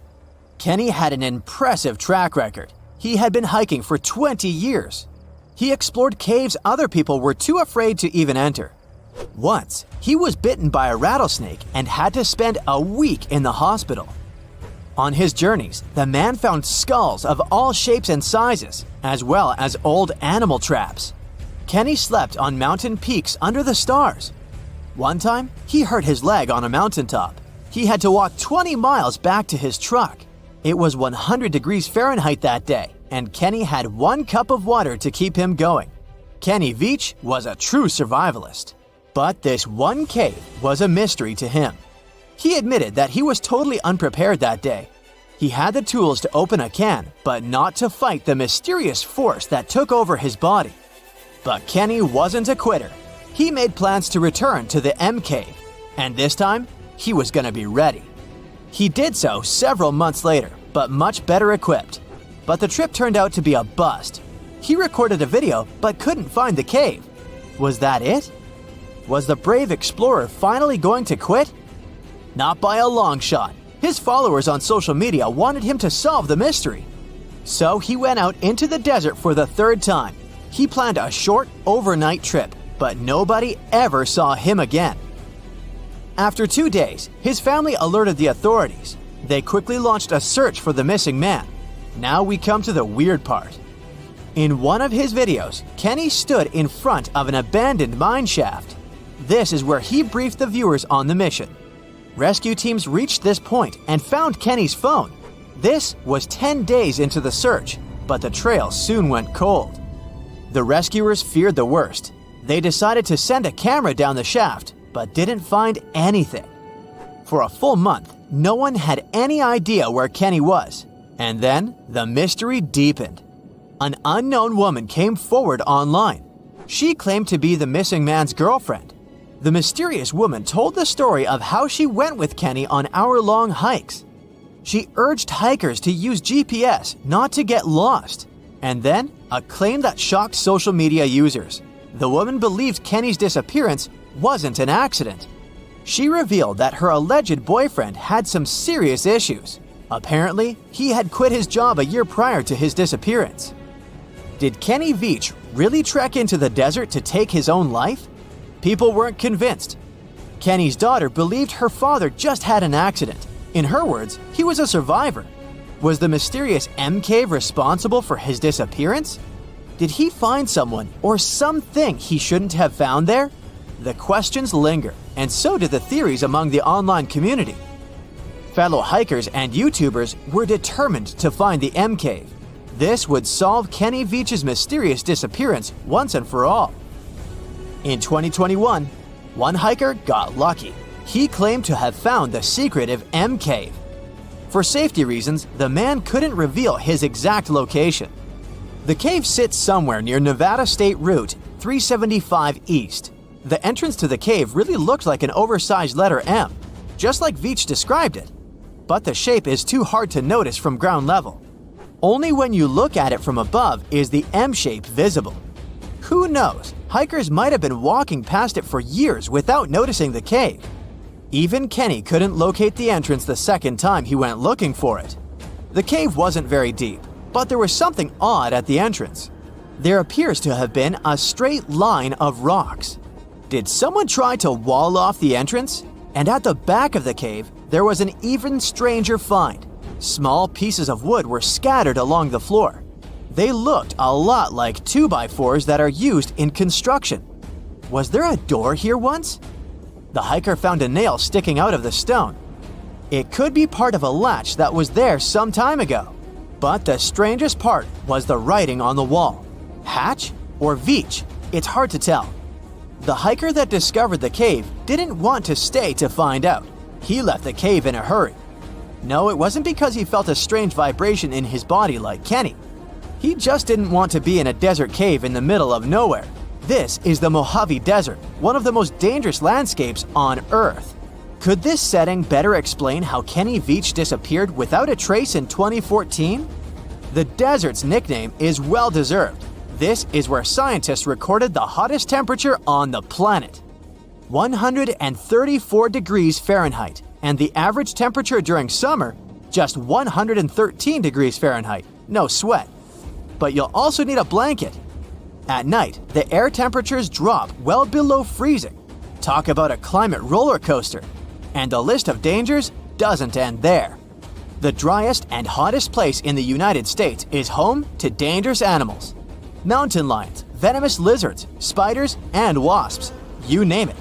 Any one of these animals can end the life of an unsuspecting hiker. There is a reason why Kenny always wore snake guards when trekking. And then there are mine shafts. Local authorities strongly advise hikers not to enter them. These old mines from the 1800s are highly unstable. A person can easily fall down a hidden shaft. They also have pockets of bad air, which can suffocate a person. And remember the likable wildlife? They too live in these shafts. Rattlesnakes, scorpions, and black widow spiders. Kenny Veach could have easily fallen into one of these shafts, and there would be no help for him from miles around, since Nevada is one of the least populated states. Tunnels, metro, underground systems, and even secret passageways to the houses of the rich and famous. Why else do we need tunnels, you may wonder? To hide. Many cities have underground tunnels and even underground doppelgangers. Now let's make it clear. Those passages are normally not connected, contrary to the popular rumor claiming that it was possible to get from Scotland to Turkey using underground passageways built around 5,000 years ago. I mean, it sounds insane even today. Imagine building it back in the day. These tunnels have an official name, the Erdstall Tunnels, and they were most likely built in the Middle Ages. However, we still don't have the exact information about the date. The highest concentration of those tunnels are in Bavaria, Germany, but there are many of them in Great Britain and France too. Erdstall tunnels, a unique type of earthen passage found globally, are characterized by their narrow, oval-shaped corridors and tight choke points, known as schlups, or slip-outs. Despite speculation, their purpose remains a mystery. However, some of those tunnels have fireplaces and even vents, which might mean those were used primarily for shelter. Dating back to the Middle Ages, possibly as early as the 12th century, Erdstall tunnels lack archaeological signs and historical records. So it's not a surprise that there are many rumors about their use. Some scientists are sure those were storage spaces, though their narrowness makes this impractical. Another idea is that they provided hiding spots for farmers during tribal raids. However, their single entry point raises doubts about their effectiveness in evading threats. Now, if you're feeling like Indiana Jones and want to venture into those tunnels, you're in luck. A few structures, like the Erdstall Radkobluken in Austria, welcome visitors to explore these enigmatic structures. Most of them are closed to the public eye, though. The origins of Erdstall tunnels remain largely unknown, just like their real functions. And if you think, hey, it's the 21st century here, we can study pretty much everything, well, you're wrong. What makes these tunnels hard to study are the tight confines. Traditional surveying methods often prove inadequate in such spaces. To solve this problem, scientists use a handheld device that integrates an RGB camera, a gyroscope, and high-resolution depth sensors, allowing them to capture intricate details of the tunnels. They also use modern techniques like 3D surveying in hopes of uncovering the true origins and purposes of those tunnels. One hypothesis even suggests they may have been poorly conceived dwellings, abandoned when their inadequacies became apparent. Still, not everyone quite agrees with this idea. Other theories suggest they served spiritual purposes, while the most intriguing idea speculates that those tunnels may be remnants of extraterrestrial civilizations. Experts believe they may have been used for practical matters, such as granaries or hiding spots from looters. As we don't have exact info on who built it and when, it may be pretty much anyone, even a sloth. Nope, I'm not a lunatic. Sloths can build giant tunnels. Check this out. In 2009, a farmer in southern Brazil was driving his tractor through a cornfield when it suddenly sank into the ground. He quickly discovered he had broken through the top of an underground tunnel. When researchers came to investigate, they found a tunnel around 6.5 feet high and the same 6.5 feet wide, extending about 50 feet long, right beneath the farmer's house. When they looked closer, they instantly saw deep claw marks on the walls. That was the proof the tunnel wasn't human-made. So that thing the farmer uncovered was a megafauna paleoburrow, a prehistoric tunnel dug by ancient creatures like giant ground sloths or giant armadillos from over 10,000 years ago. I know, it's hard to imagine those beasts, but let me help you. Take a hamster. Now, increase it to the size of an elephant. Don't forget, this 13-foot-tall hamster could also walk on two legs. During their time, around 15 million to 10,000 years ago, many species of sloths and giant armadillos roamed the Americas, some even digging similar tunnels. Today, many of these tunnels are filled with sediment, though some remain clear, similar to the one the farmer discovered. This 2009 find sparked significant interest, leading to the discovery of over 1,500 paleoburrows across southern Brazil, making it the era with the highest concentration of such sites worldwide. But no one knows exactly why there are so many of them in southern Brazil. While some paleoburrows exist throughout South America, none have been found in North America, which is weird since those huge sloths roamed the entire continent. The exact purpose of these large tunnels remains a mystery, but scientists believe they may have served as nursing spaces, temperature regulation, or hibernation areas. Tunnels likely developed over centuries as successive generations of sloths and armadillos expanded them. Now, let's take a look at fugus. No, not the Japanese fatal delicacy, and no, not a town in New Guinea. To see them, we gotta travel to the UK. So fugus are underground structures too, but they don't look exactly like tunnels. They are dry stone structures. They look as if a cave had been decorated with stones from the inside. There are only around 15 of them found so far, and most of them are located in Cornwall. According to the estimates, those tunnels were built about 2,400 years ago, and they're still in pristine condition, which is truly fascinating. I mean, back in the day, people had no cool machinery whatsoever, yet their structures still last. And if you dare to buy an apartment today, well, chances are you won't be too happy about the quality. Going back to our fugus, there's nothing extraordinary about their supposed purpose. They could be used for spiritual purposes, as a place to hide, or a food storage. The latest application, though, is a bit weird. I guess it's not a secret for anyone that England is famous for its excessive humidity. And if you want to store your food properly, you gotta avoid the humidity at all costs. Otherwise, say welcome to mold and fungi. But ancient people weren't dull-witted at all, or they wouldn't have survived, and you and I wouldn't be around now. So they might have adapted those fugus to store just some products, those that already had natural molds in them, assisting in the preservation of perishable food, like milk, butter, and cheese.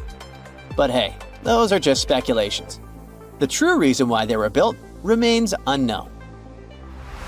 What makes fugus unique is that they are intentionally built tunnels, not just excavated mines like those in Wales. They were crafted by digging deep trenches, lining them with stone slabs, covering them with capstones, and then filling over them, all of which took significant time and effort.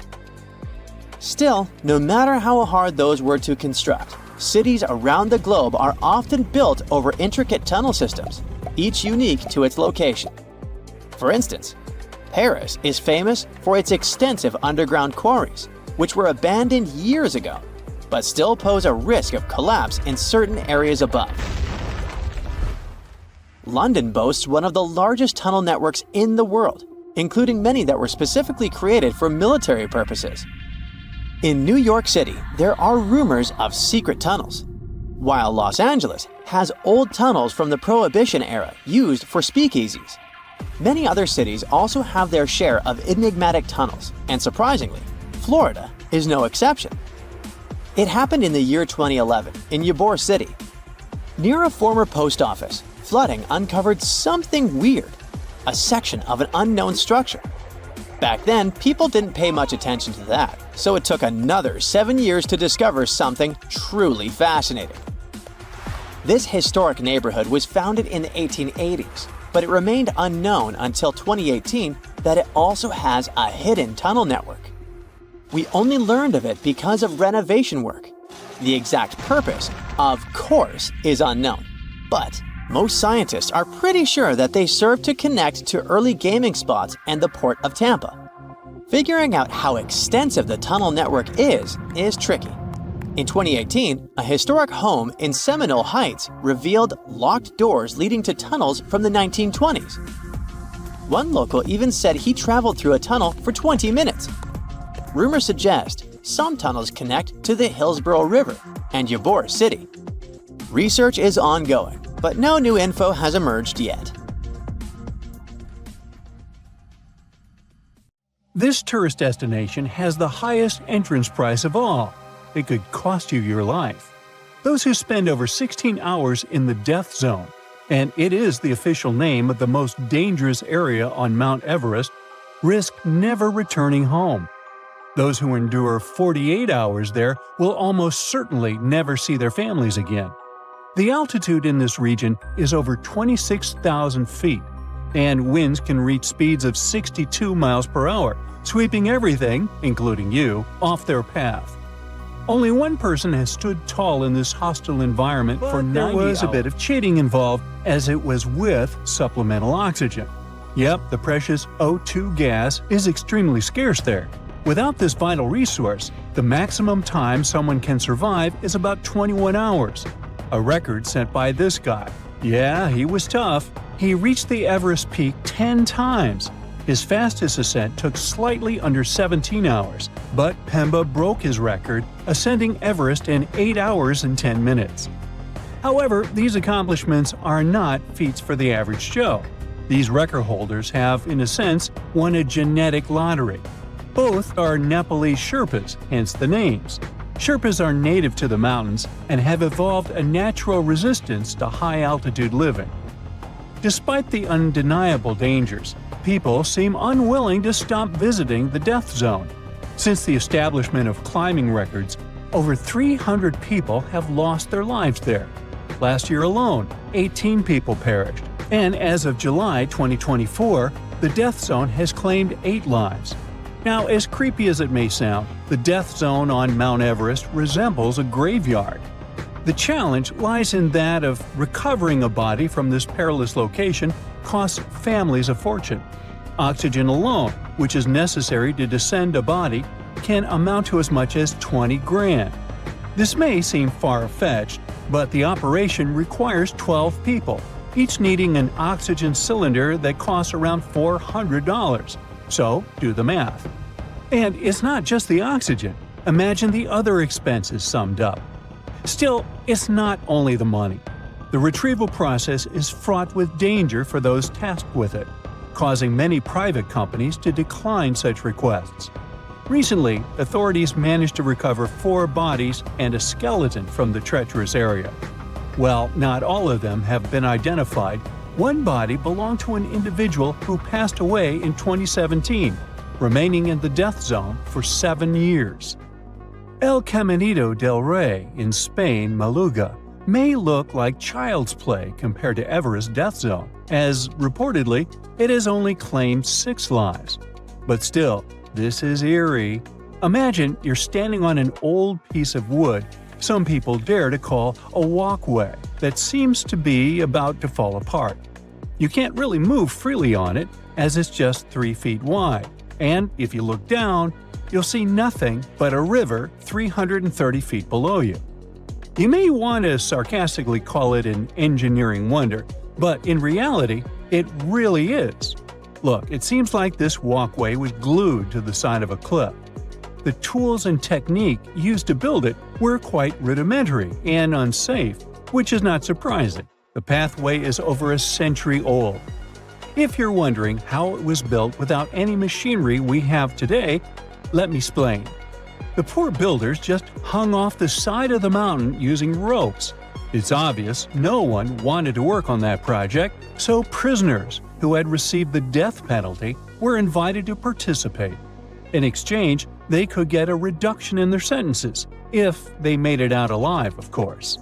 Now, originally the walkway was built to connect workers at the hydroelectric power plants by some local waterfalls. You know, just a little bridge to help them cross while transporting materials and keeping things in check at the channel. The construction kicked off in 1901 and wrapped up by 1905. The walkway was famously crossed by King Alfonso XIII in 1921 during the inauguration of a dam. This pathway has seen some rough times by the early 2000s and was partly closed for over a decade. 4 years of renovations and €9 million later, it burst back onto the scene in 2015. It has gained a reputation as the world's most dangerous walkway due to a couple of tragic accidents in the late 90s. Now, you can stroll along a 1.8-mile path that hugs the edge of the gorge. Hey, remember I told you this Caminito only took 6 lives? Forget it. Nobody knows how much it really was. Alright, the next cliff destination may seem totally safe at first glance, but it's all about a very particular activity performed there. It's definitely not as high up in the sky as El Caminito del Rey, only soaring 89 feet, but this cliff is meant to jump from, and people actually do that.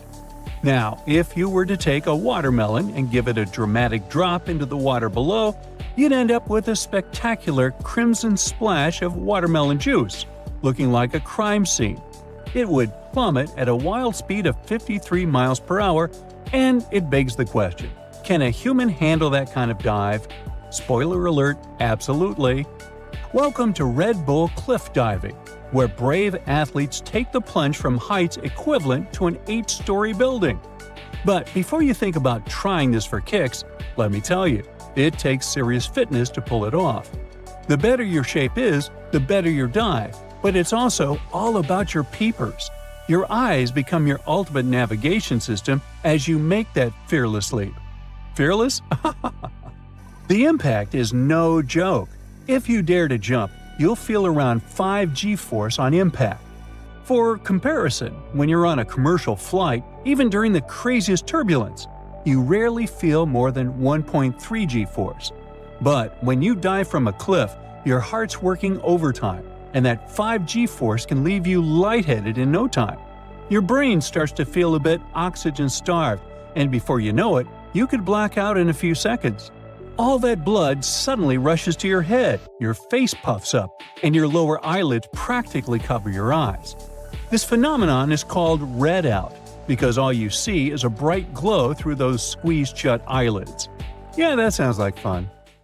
Now, unlike all those cliffs, this place is pretty accessible, and is popular among freedivers for having little current, which is good when you go in depth. However, despite all those seemingly nice aspects of the Blue Hole in Egypt, this place has taken around 200 lives in recent years. Now, to be honest, technically, the Blue Hole is a complete average dive spot.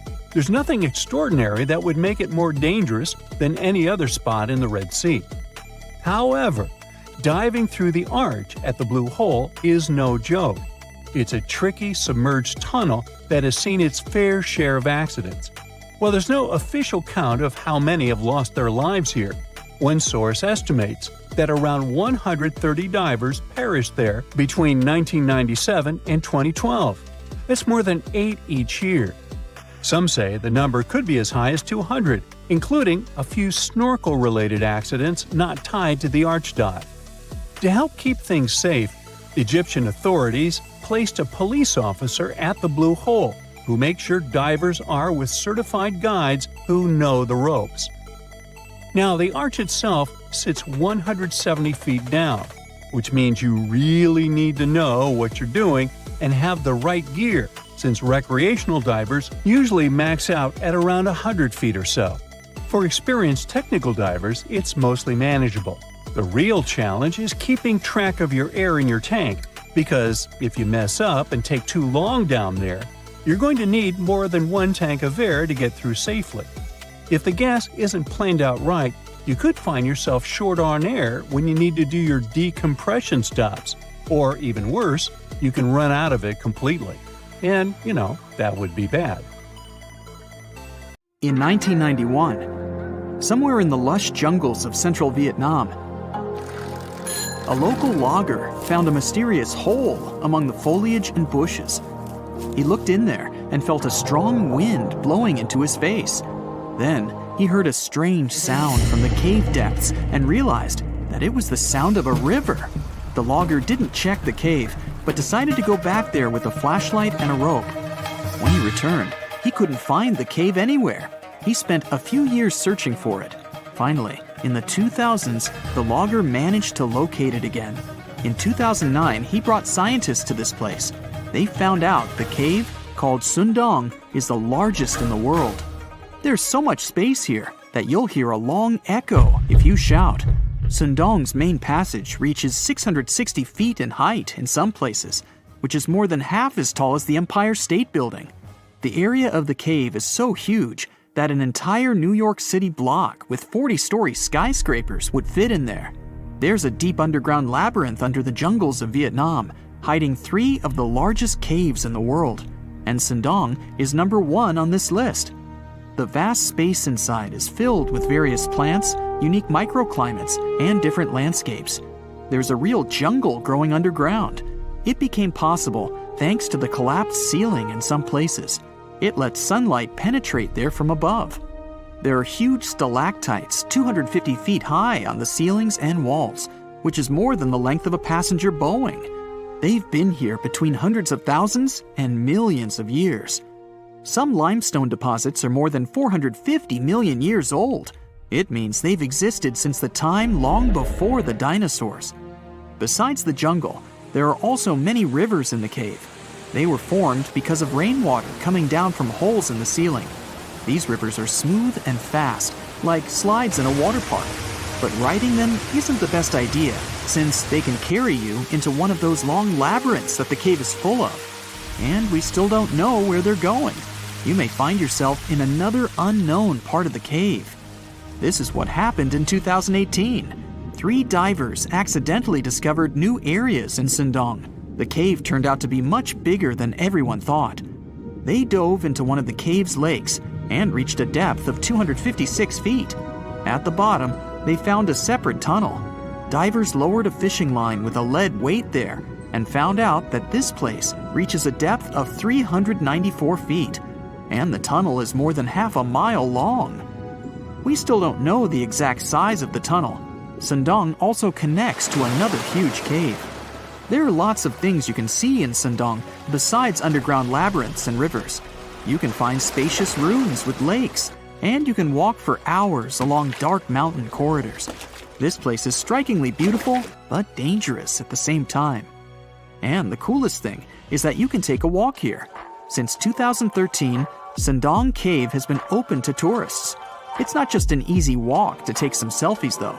The expedition to the cave lasts for several days. For the first day and a half, you'll explore the 3rd largest cave in the world. And only after that, you'll reach Sindong. The path will take you through rivers, dense jungles, mountains, and rocks. You can meet many exotic birds, monkeys, and other animals. And according to many people, the way to the cave is even more impressive than the cave itself. When you reach your destination, you'll spend the next few days exploring Sindong. Together with other tourists, professional guides, and porters, you'll be sleeping in tents in different places in the cave every day. You'll see some stunning landscapes and, get ready for this, 400-million-year-old majestic fossils. There are also dark rooms with lakes that are good for swimming. Such adventurous expeditions become more popular every year. People who visited the cave call it the most amazing place they've ever seen. Another amazing cave is located in Indonesia, on the island of Flores. It's quite small, but holds amazing things inside. In 2003, a group of scientists discovered ancient artifacts here, including fossils of primitive tools, such as sharpened stones.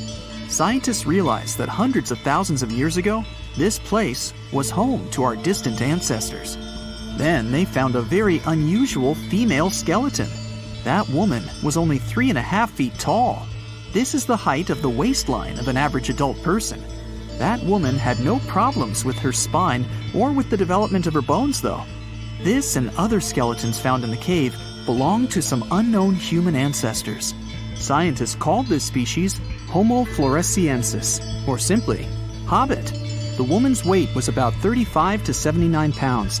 Analysis of the skull and bones showed she was about 30 years old.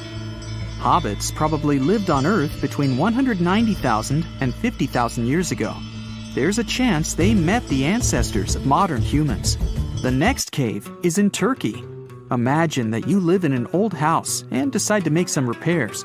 You throw all the old stuff out of the rooms. The last place to sort out is your basement. You've hardly ever visited it and have no idea what's hidden there. But it's pretty spacious, so you decide to turn it into a room. You tear down the wall and discover the entrance to the cave. This is a tunnel that leads underground. You walk through the cave and see a real underground city. This happened in Turkey in 1963. One of the locals discovered a secret passage to a lost city in his basement. About 20,000 people could live there. There was enough space for livestock and food supplies. It's not just a maze of tunnels.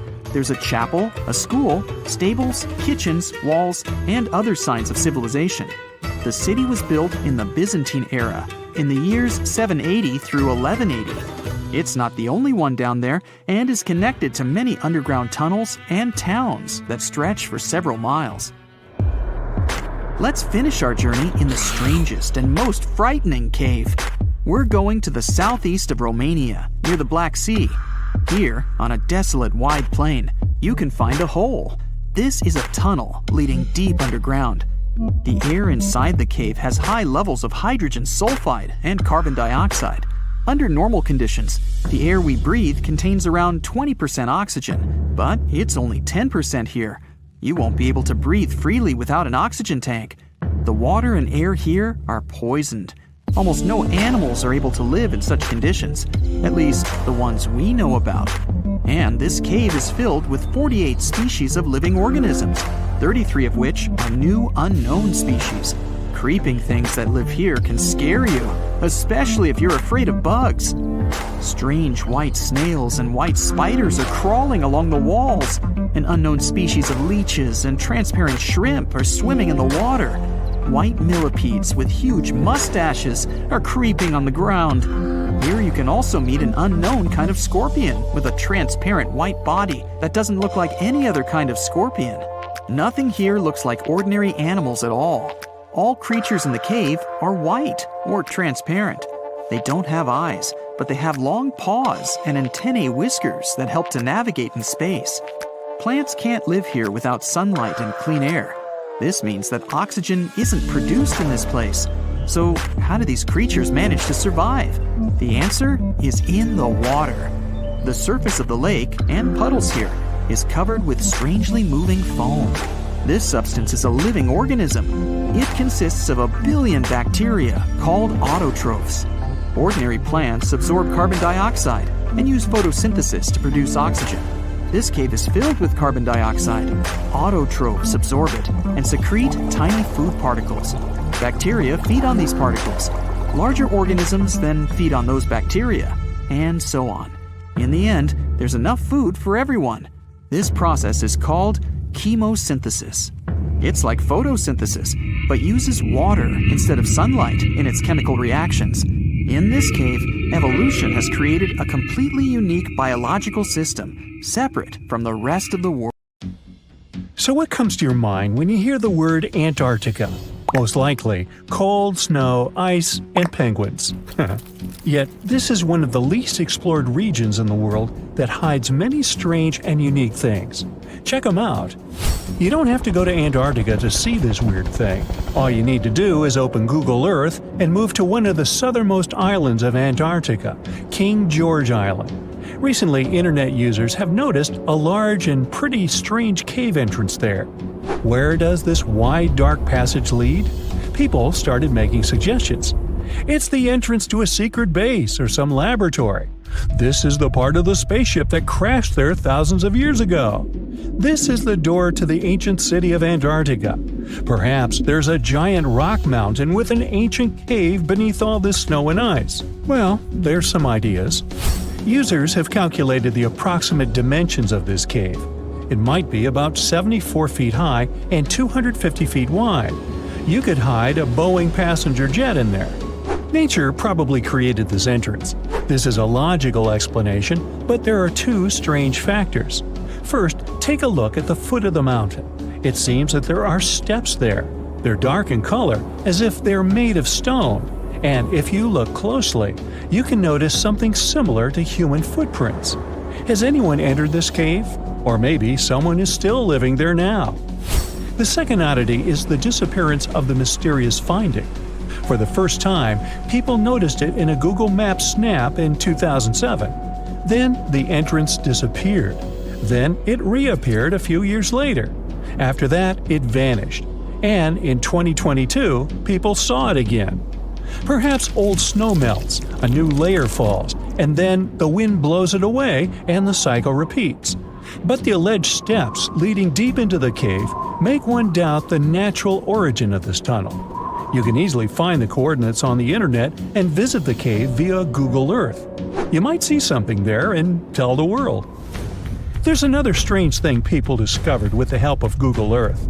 In 2020, one user found a strange object that looked like a giant ship 100 miles off the coast of Antarctica. It was covered with ice and snow and lying on its side. It looked like a cruise ship. You could notice the windows, the deck, and the bridge. But not all people agreed with this. Some claimed it was a spaceship. Others said it was some kind of secret building. The user who first noticed the ship stated that its size was about 400 feet, which is the perfect length for a passenger vessel. But what is this ship doing in such a remote place in the middle of a glacier? How did it get here? Who was its captain? No one has found the answers to these questions yet. In 2016, people using Google Earth discovered a photo of an unknown sea monster floating off the coast of Antarctica. This creature resembled a giant squid with a length of about 200 feet. This is slightly shorter than 3 train cars. Just imagine this kraken swimming in Antarctica's dark, icy waters and dragging to the bottom everything it meets on its way. Maybe it's the great and terrible Chulu, or one of its offspring. You will quickly notice this blood-red waterfall among Antarctica's endless, dazzling white landscapes. Don't worry, it's not blood. For many centuries, the waterfall has been painting snow in a bright red color. The stream flows straight out of a white iceberg. Let's look inside and find out what's happening there. Millions of years ago, there was a small crystal-clear pond, but then a glacier formed around it. A thick layer of ice and snow blocks sunlight, heat, and oxygen access. For millennia, the reservoir remained in this cold vacuum. But at one point, the water made a hole in the icy wall and broke out. When this salty water comes into contact with oxygen, it immediately turns scarlet or rusty. Antarctica is the only place where you can find such a unique natural phenomenon. One of the driest places on Earth is located in Antarctica. It's one of the most lifeless deserts in the world, the McMurdo Dry Valleys. In this desert, you won't see the scorching sun, hot sand, and cacti. A desert means a place with a lack of precipitation and life. The McMurdo Dry Valleys meet these parameters. But this place is also unique for Antarctica, since you won't find glaciers there. Despite the frost, ice can't form in the desert because it hasn't rained for millions of years there. It also never snows. A strong wind coming from the mountains reaches speeds up to 200 miles per hour. It would be difficult for you to stay on your feet there. The wind is filled with moisture. It heats up and evaporates all the liquid and snow in the desert because of its high speed. Only dry air reaches the ground. But you can find several lakes there. They don't freeze, only thanks to the high concentration of salt. The water is so salty that large life forms can't develop there.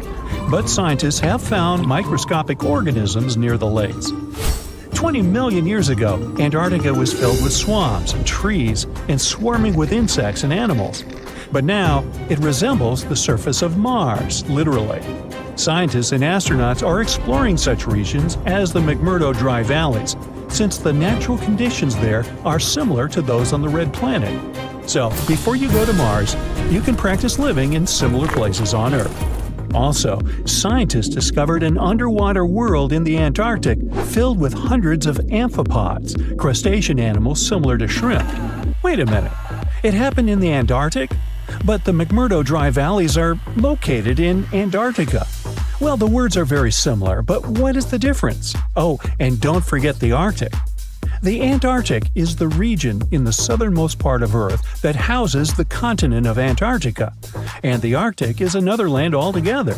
They have the same natural conditions, frost, ice, and snow, but they're located in different parts of the planet. The Arctic is at the North Pole, Antarctica is at the South Pole. Now, back to the discovery.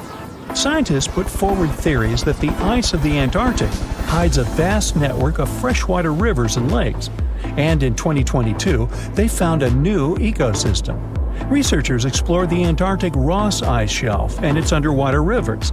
This is a massive piece of ice floating in the ocean. A team from New Zealand used a special drilling rig equipped with a hot water supply to drill a hole 1,640 feet deep. That's more than the height of the Empire State Building. Then, they lowered some video cameras and saw thousands of crustaceans swimming in different directions. So it seems they're very unorganized. In the waters of the Antarctic, you can also meet some of the scariest creatures on the planet. These are sea spiders. They got this name because they resemble land spiders, but they're actually a species of marine arthropods. And unlike land spiders, those in the ocean are much larger. They look like 8 strong legs without a body. One such spider can be a dinner plate in width. Some of them have no eyes and have proboscises instead of jaws. Sea spiders are poorly studied because they live in deep cold waters. Antarctica hides many little-known animals. There are long tunnels in its glaciers leading to scary darkness.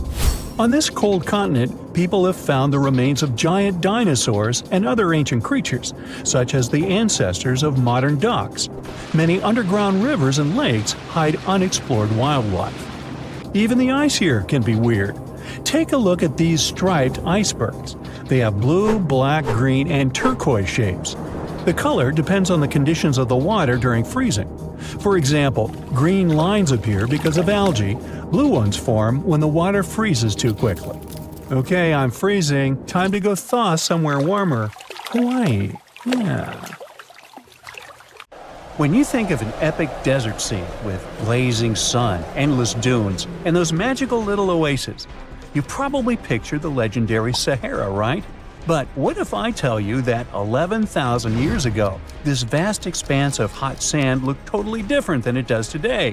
Yeah, I don't know, I wasn't around then. But I'm told that back then, what we now call a desert was a lush paradise, brimming with lakes, rivers, grassy plains, and even woodsy forests. So, where did all this water go? There are many stories about the distant past of our planet when deserts were covered with jungles and forests. And then something happened, like changing climates or colossal earthquakes, and it all turned green lands into dunes. But how about a theory that Sahara became a desert because of humans and goats? The Sahara has seen its fair share of wet and dry drama throughout the ages, mostly thanks to little shifts in Earth's orbital tilt, causing variations in how much solar radiation hits the atmosphere. There were even times called the African humid periods, when the rain would pour in and transform the dry landscape into a bright green haven. But between 8,000 and 4,500 years ago, something really funky happened to this region. Certain areas went from humid to dry, way too fast to explain it by just orbital changes. In the blink of an eye, the lush Sahara turned into the Sahara we know today. Now, if you ask scientists why it happened, they will tell you, oh, it's just poor parameterization of the data. Bet you didn't get it, did you? What? Well, right, let me translate it from scientific to common human. It means they really don't know the answer themselves, and they got a bunch of missing puzzle pieces. But as scientists sifted through ancient dirt and pollen samples, they spotted a quirky trend.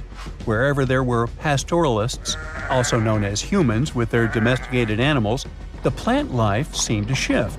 It was as if every time humans and their furry friends meandered through the greenery, they turned it into scrub and desert right behind them. Oops. Yep, chances are that by overgrazing, humans were sapping moisture out of the atmosphere, since plants give off moisture, which helps make clouds and making things even sunnier, leading to a quicker end of the humid vibes. Plus, our ancestors may have been getting a little too cozy with fire for land management, further speeding up the desert takeover. Anyway, scientists are sure that this lush Sahara would have turned back into desert eventually, even if humans hadn't shown up, thanks to Earth's natural rhythms. So there's no need to pin this abrupt change solely on humans. It could simply be about nature getting feedback from vegetation and dust cycles.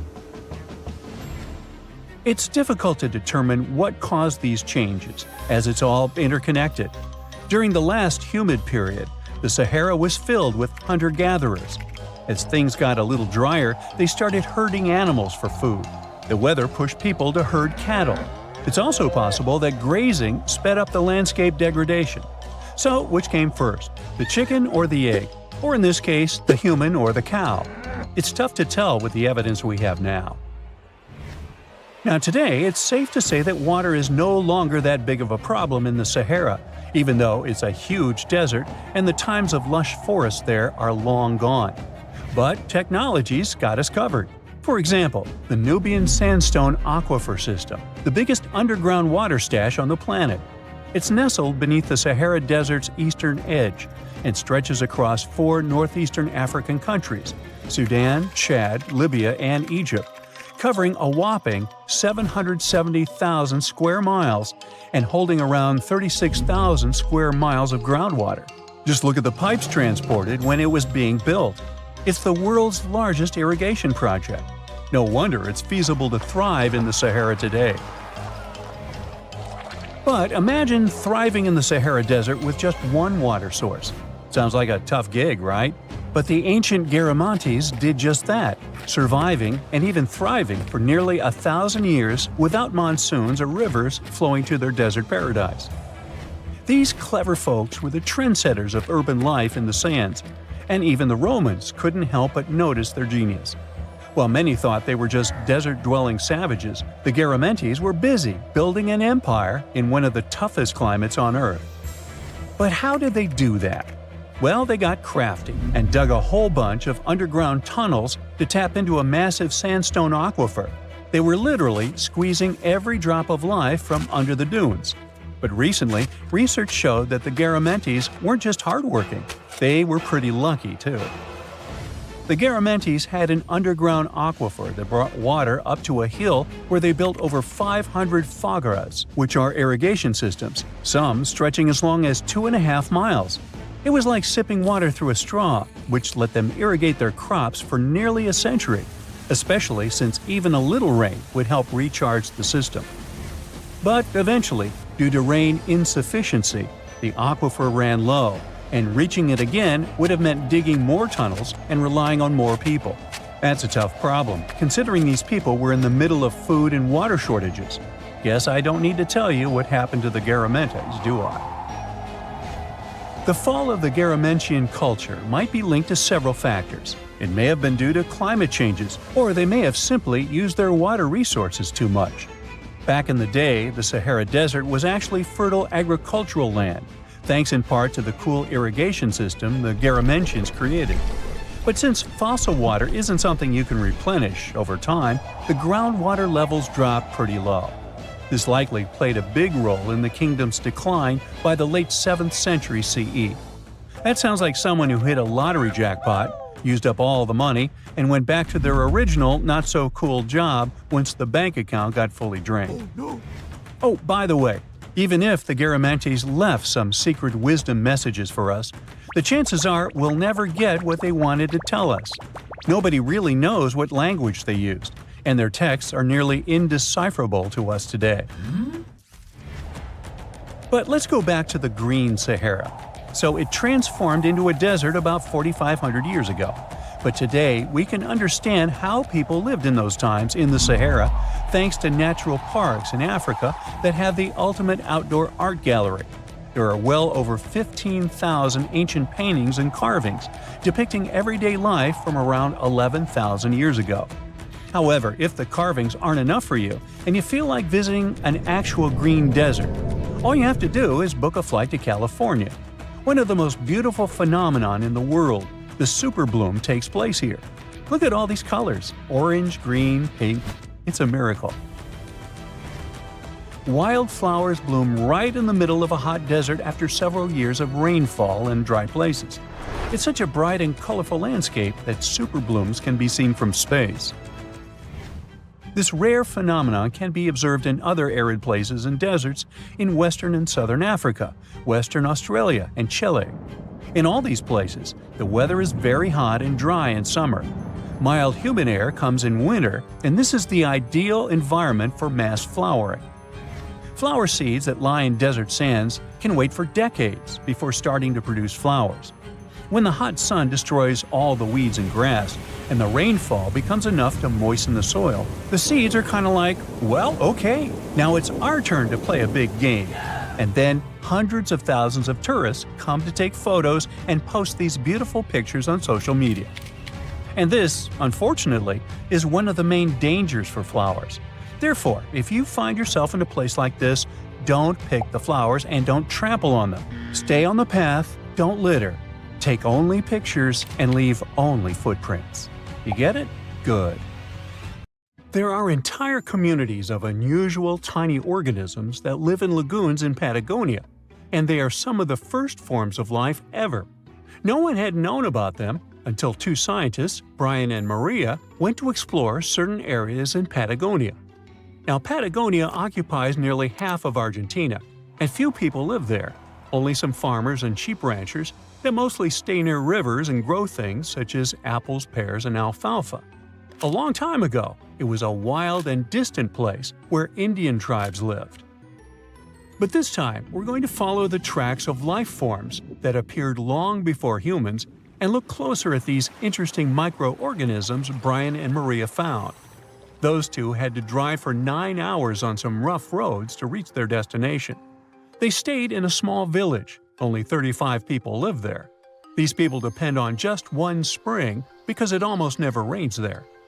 On the last night in the village, Brian realized that satellite images he had taken had shown a set of lagoons that were only 10 miles away. The next day, the small team jumped into a car and went up the road as far as they could until it became too difficult to drive. They continued hiking the rest of the way. It was hard because they had to carry water to deal with the intense sunlight. In some spots, they ended up sinking up to their knees in a slush made of salt. Up there were 12 lagoons with perfectly clear waters. The place itself didn't offer much except for very acidic and salty water and intense direct sunlight. But it was kind of like traveling back in time, because those conditions were like what Earth looked like many, many years ago. When Brian examined the lagoons, he was surprised to see many unusual microorganisms there.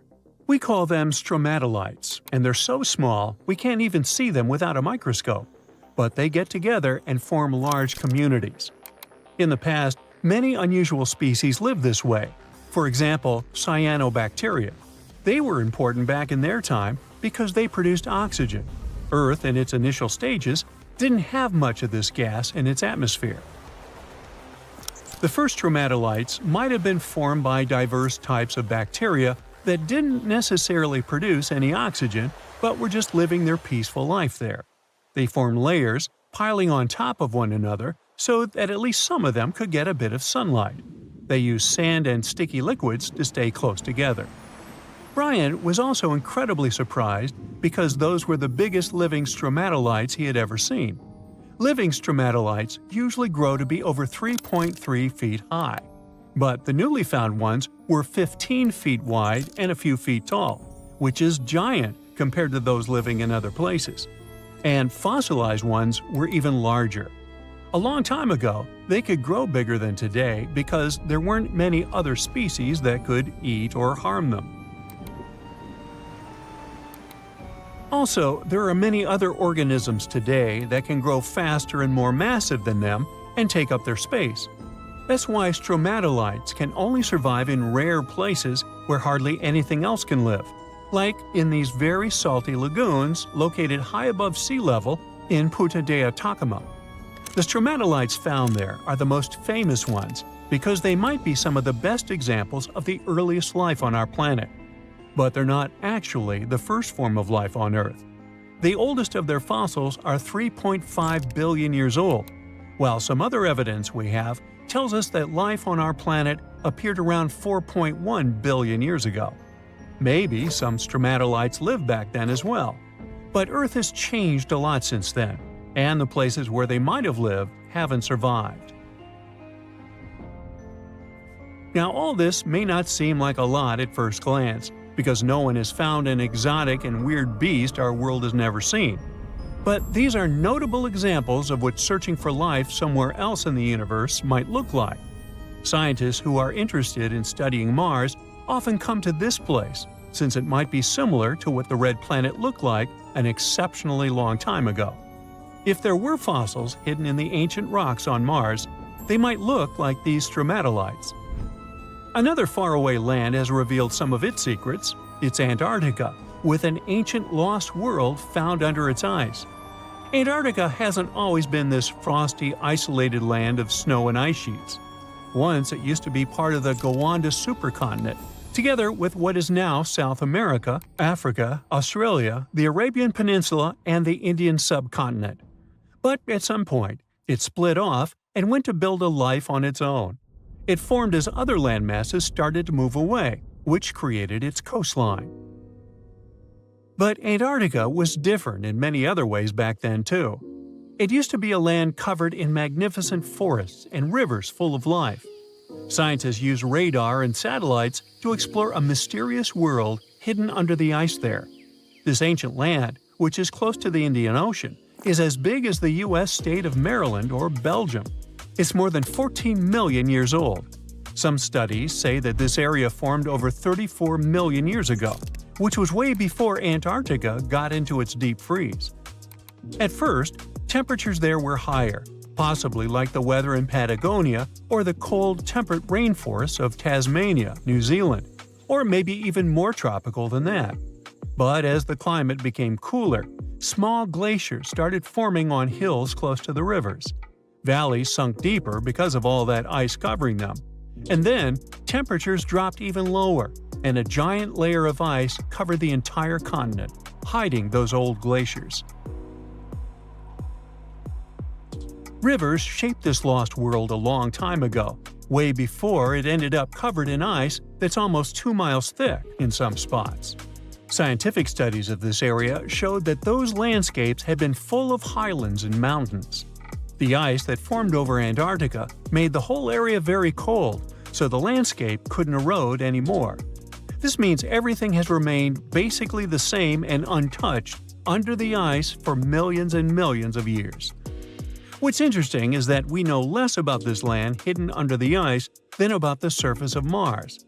One way to explore it would be to drill through these ice sheets to check for samples of sediments below. They could tell us more about the ancient flora and fauna frozen underneath. It's not a new method. A similar method was used to collect 2-million-year-old samples in Greenland. Australia has a secret world too. Ancient organisms were found hidden in rocks in the northern parts of the continent that are about 1.6 billion years old. These microscopic things are part of a family called eukaryotes. The members of this family that exist today include plants, fungi, animals, and even those tiny organisms with just one cell, such as amoeba.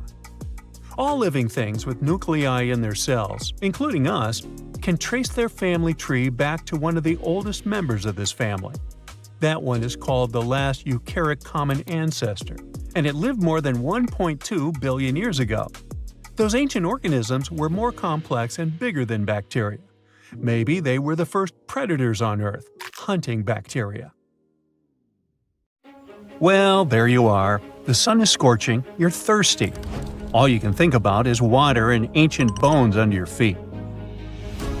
You're wandering through the Sahara, the largest hot desert on Earth. Right now, you're crossing a stretch of sand called Whale Valley. And all over these 75 square miles of land, fossils cover the ground so thickly that you can't help but step on them. Paleontologist Hesham Salam says it's an unusual picture in this place. The bones are poking right out of the cliffs, as if they're calling to you to come check them out. You can spot ribs scattered all over the place. Look at these vertebrae. They're giant. Ooh, the creature they once belonged to must have been up to 65 feet long. The fossils show that the animal had a streamlined body like today's whale, but still had features like hind legs and feet. For scientists, it means a very exciting thing. They might have discovered a fully intact skeleton of a prehistoric whale. It was an animal that lived in this area when Egypt was underwater. You see, today, the Valley of the Whales is the world's largest ancient whale graveyard. You're likely wondering what marine animals are doing in a desert more than 100 miles away from the nearest coast. Well, millions of years ago, this desert was at the bottom of a massive ocean called the Tethys, which stretched from Europe to India. When sea levels dropped, the ocean left behind a seabed covered with fossils. And today, the fossils of some of the earliest known whales rest here, which gives researchers a peek into how today's massive ocean whales may have evolved. The fossils here are super detailed, even with some stomach contents still intact. Uh-oh. Scientists have also found fossils of ancient sharks, crocodiles, and turtles, helping to recreate what this marine world looked like millions of years ago. Now, the first whale bones were discovered in 1902, but it wasn't until the 1980s that people really started to explore the area, only when access to this area became better. Sadly, some fossils had been taken away by collectors before the site turned into a protected area. Most of the fossils are just under the surface, slowly revealed by erosion. Whale Valley gives us an amazing glimpse into millions of years of ancient coastal marine life. But let's move further. Ancient whale fossils aren't the only discovery you're going to make today. For over 150 years, scientists have been puzzled by a strange creature that lived millions of years ago. But now, thanks to some amazing fossils found in Morocco, they've finally figured it out. Look at them. These creatures are called blah blah blah. Nah, I'm kidding. Stylophorans. They look like flattened armor with a long arm sticking out. Researchers discovered these creatures in 2014 and were shocked. The fossils dated back around 478 million years. They found around 450 specimens, and to their surprise, some even had soft tissues preserved, which is super rare. Before this, they only knew stylophorans from their hard parts. Originally, scientists thought these creatures were good old echinoderms, animals like sea urchins and starfish. But new discoveries prove that they had a core body and feeding arm, similar to modern starfish, complete with a water vascular system to help them move and eat. This finding ends a long debate about where stylophorans fit in the animal family tree. Now we know they're related to echinoderms, but are more advanced because they don't have the typical 5-ray symmetry. Ooh, come here and look at this giant fossil. It was found in the Sahara and gave scientists new insights into the Spinosaurus, the largest carnivorous dinosaur we know about. These 95 million-year-old remains also confirm that it was the first known swimming dinosaur. The Spinosaurus had flat paddle-like feet and nostrils on the top of its crocodile-like head, perfect for staying underwater. It was a pretty weird dinosaur with a long neck, trunk, tail, and a 7-foot sail on its back, so it must have spent a lot of time in the water. At over 50 feet long, Spinosaurus might have been even larger than T-Rex. The first Spinosaurus remains were discovered about 100 years ago in Egypt, but only this new fossil, found in Morocco, helped scientists reconstruct this dinosaur for the first time. Researchers paid attention to the creature's shorter hind limbs and wide claws. These features point to adaptations for life in the water. Its snout and dense bones also suggest it was a swimmer, while its spiked tail likely attracted mates. Hey, good looking, come here often? And here's another astonishing find made in Tunisia, the remains of Machimosaurus rex. Now, so far it's believed to be the biggest crocodile ever. This ancient croc was about 32 feet long and weighed around 66,000 pounds. It was a top predator around 130 million years ago, and its skull was over 5 feet long. Now, this discovery is a big deal because it shows that these crocs stuck around longer than we thought. Before this, scientists believed that they disappeared during a minor extinction event between the Jurassic and Cretaceous periods. Now, let's go back to the fact that the Sahara was once underwater, and some of the largest sea creatures ever lived there. A study published in the Bulletin of the American Museum of Natural History speaks about an ancient body of water called the Trans-Saharan Seaway. It existed between 150 million years ago, covering parts of Western Africa. Scientists spent 2 decades trying to recreate this prehistoric underwater world.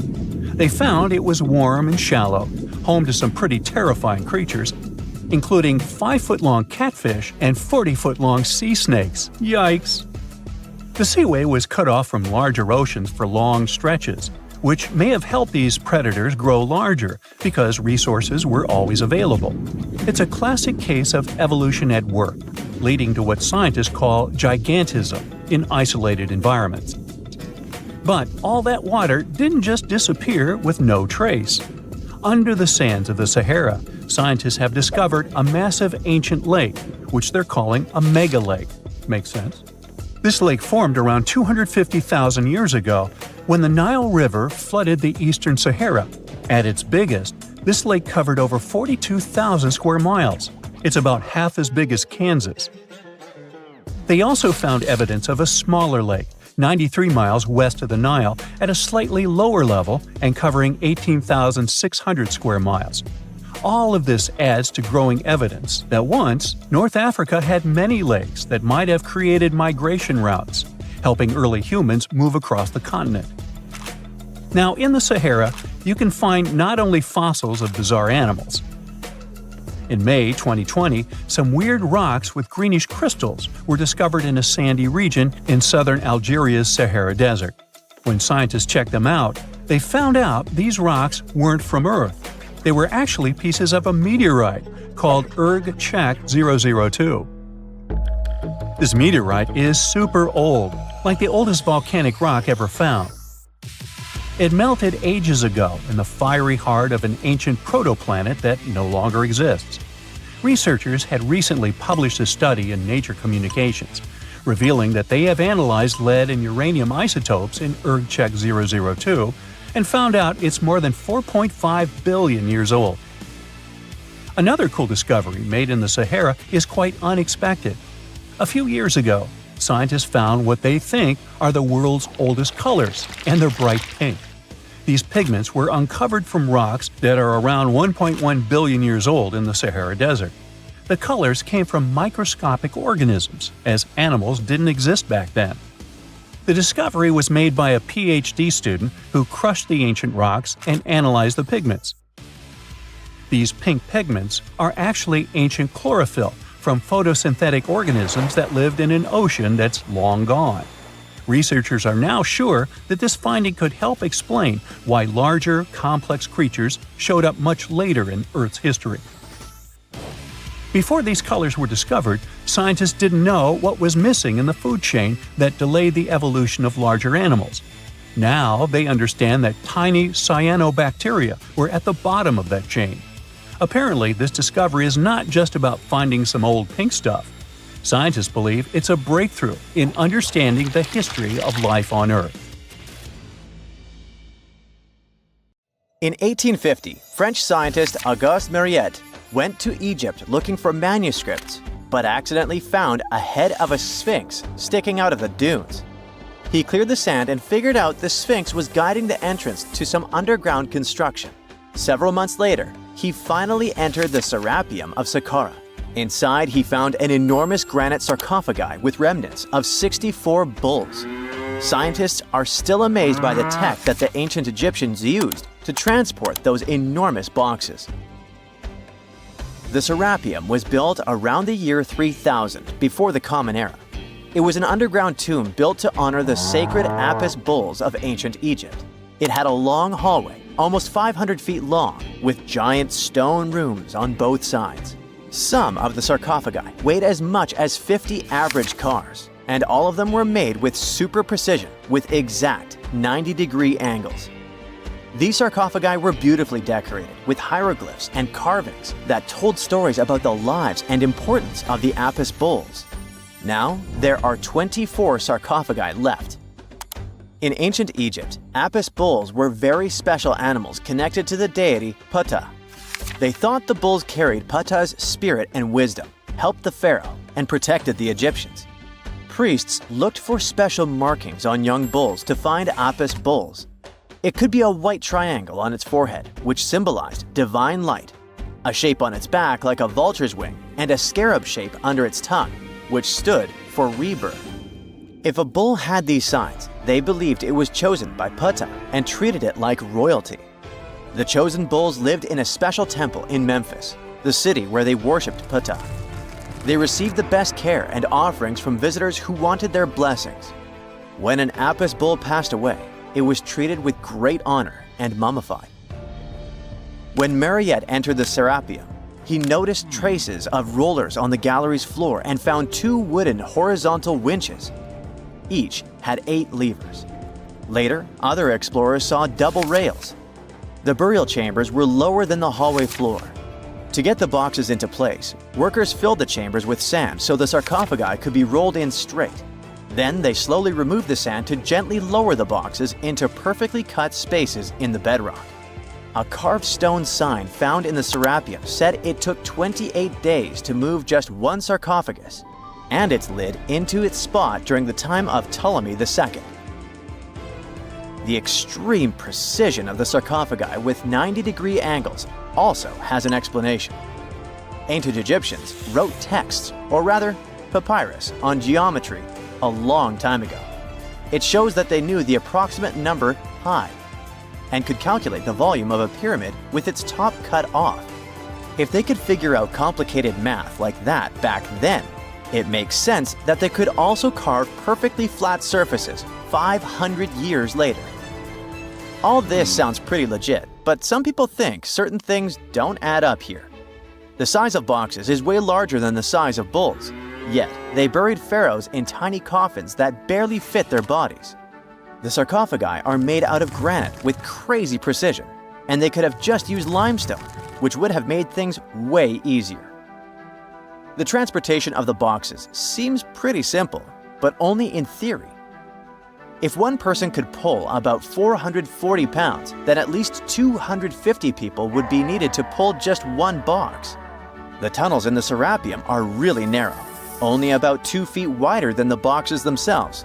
There's no way hundreds of people could have squeezed into those tight spaces to pull the boxes.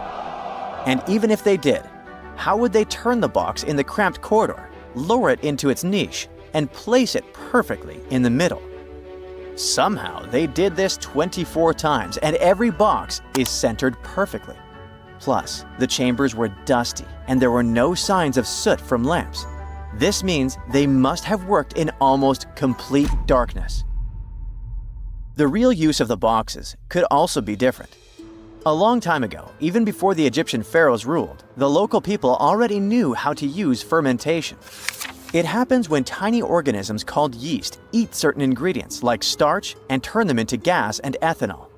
So someone in ancient Egypt probably put food like barley, bread, and even meat inside a giant stone box, then closed it tight with a heavy lid.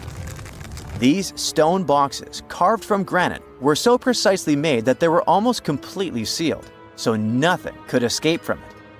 As the yeast inside the box started working, it created more and more CO2 gas. It built up pressure inside the box. The granite boxes were incredibly strong. They could handle more pressure than a car tire can hold. When granite was squeezed under such pressure, its crystals produced a tiny electric charge. This effect was possible because granite contains quartz, a material that reacts to pressure this way. The process also needed meat or animal parts, possibly to help the yeast grow better. Meat contains something called oleic acid, which yeast needs to keep growing and to survive the bad effects of the ethanol it produces. As the pressure inside the box kept growing, the combination of gases and electricity made these boxes not just ancient fridges, but powerful energy systems. Over time, the pressure inside got so strong that it could push the lid open and the gas would escape with a pop. But when people rediscovered the Serapeum in 1850, they found old drawings that showed piles of stones stacked on top of some of the box lids. So, someone long ago probably tried to make the lids even heavier by adding extra weight to make it harder for the gas pressure to push them open. This extra weight also meant the quartz crystals in the granite could keep creating more electricity under all that pressure. If someone opened one of these stone boxes thousands of years later, they would only find bones from bulls that were placed in the box. And that's exactly what Mariette discovered in the 1850s. They opened the Serapeum for visitors soon after the first excavations in the second half of the 19th century. Prince of Wales even had a luncheon with his guests in one of the sarcophagi. Sands and earthquakes made the site inaccessible for a while, but now you can visit it again and try to solve the mystery yourself. With new tech, we could have answers to many other historical mysteries soon. A team of scientists at Chicago's Field Museum of Natural History recently used a special CT scanner to learn more about ancient Egyptian mummies without unwrapping them. They gently rolled 26 mummies on custom carts out to the parking lot, where the scanner was waiting. It took thousands of detailed X-ray pictures of each mummy and their coffins. When all the pictures were put together, they created 3D images that showed what was inside, the skeletons, and some artifacts. The scientists hope these images will help them understand ancient Egyptian burial practices from over 3,000 years ago. Even though the scanning process only took 4 days, it might take 3 years to study all the data. but scientists were able to learn some personal details about the mummies. One of the most popular mummified individuals at the museum, Lady Chineta, was a woman who lived in ancient Egypt about 3,000 years ago. It looks like she passed away in her late 30s or early 40s. To make sure her body looked complete for the afterlife, embalmers put stuffing in her neck to keep it from collapsing. They also placed artificial eyes in her sockets, so she would have eyes in the next world.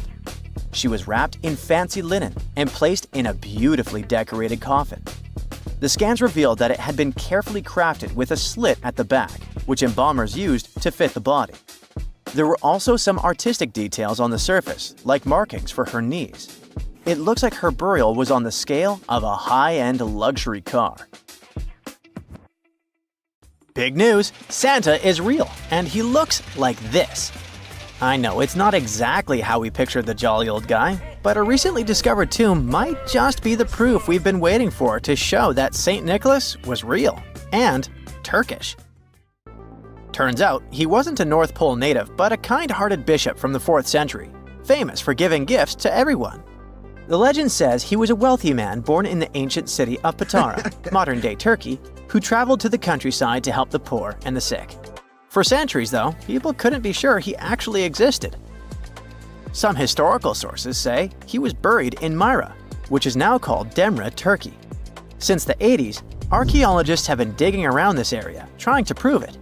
And now, their Christmas miracle has finally come true. After digging 6 feet deep in an annex of St. Nicholas's church, they uncovered a mysterious limestone tomb, about 2 meters long. While they're pretty sure this is St. Nick's final resting place, they're still searching for an inscription to confirm its exact age. Now, if we're talking about the fictional Santa Claus, legend says his home is in Lapland, Finland. Back in 2018, archaeologists made an interesting discovery that could finally prove that Santa was real. They were digging at a site called Tiny Aro when they stumbled upon about 200 burial pits. But when they looked inside, there was definitely no sign of Santa. Actually, there were no human skeletons at all, just a bunch of things like pottery and animal bones. So no one really knows what this place was. That was the complete opposite of what happened with a group of archaeologists working in the ancient city of Petra, Jordan. Since 2003, there have been rumors about hidden chambers beneath the famous monument called Al-Khazneh, also known as the Treasury. 21 years later, a team finally decided to dig and uncovered an intact tomb.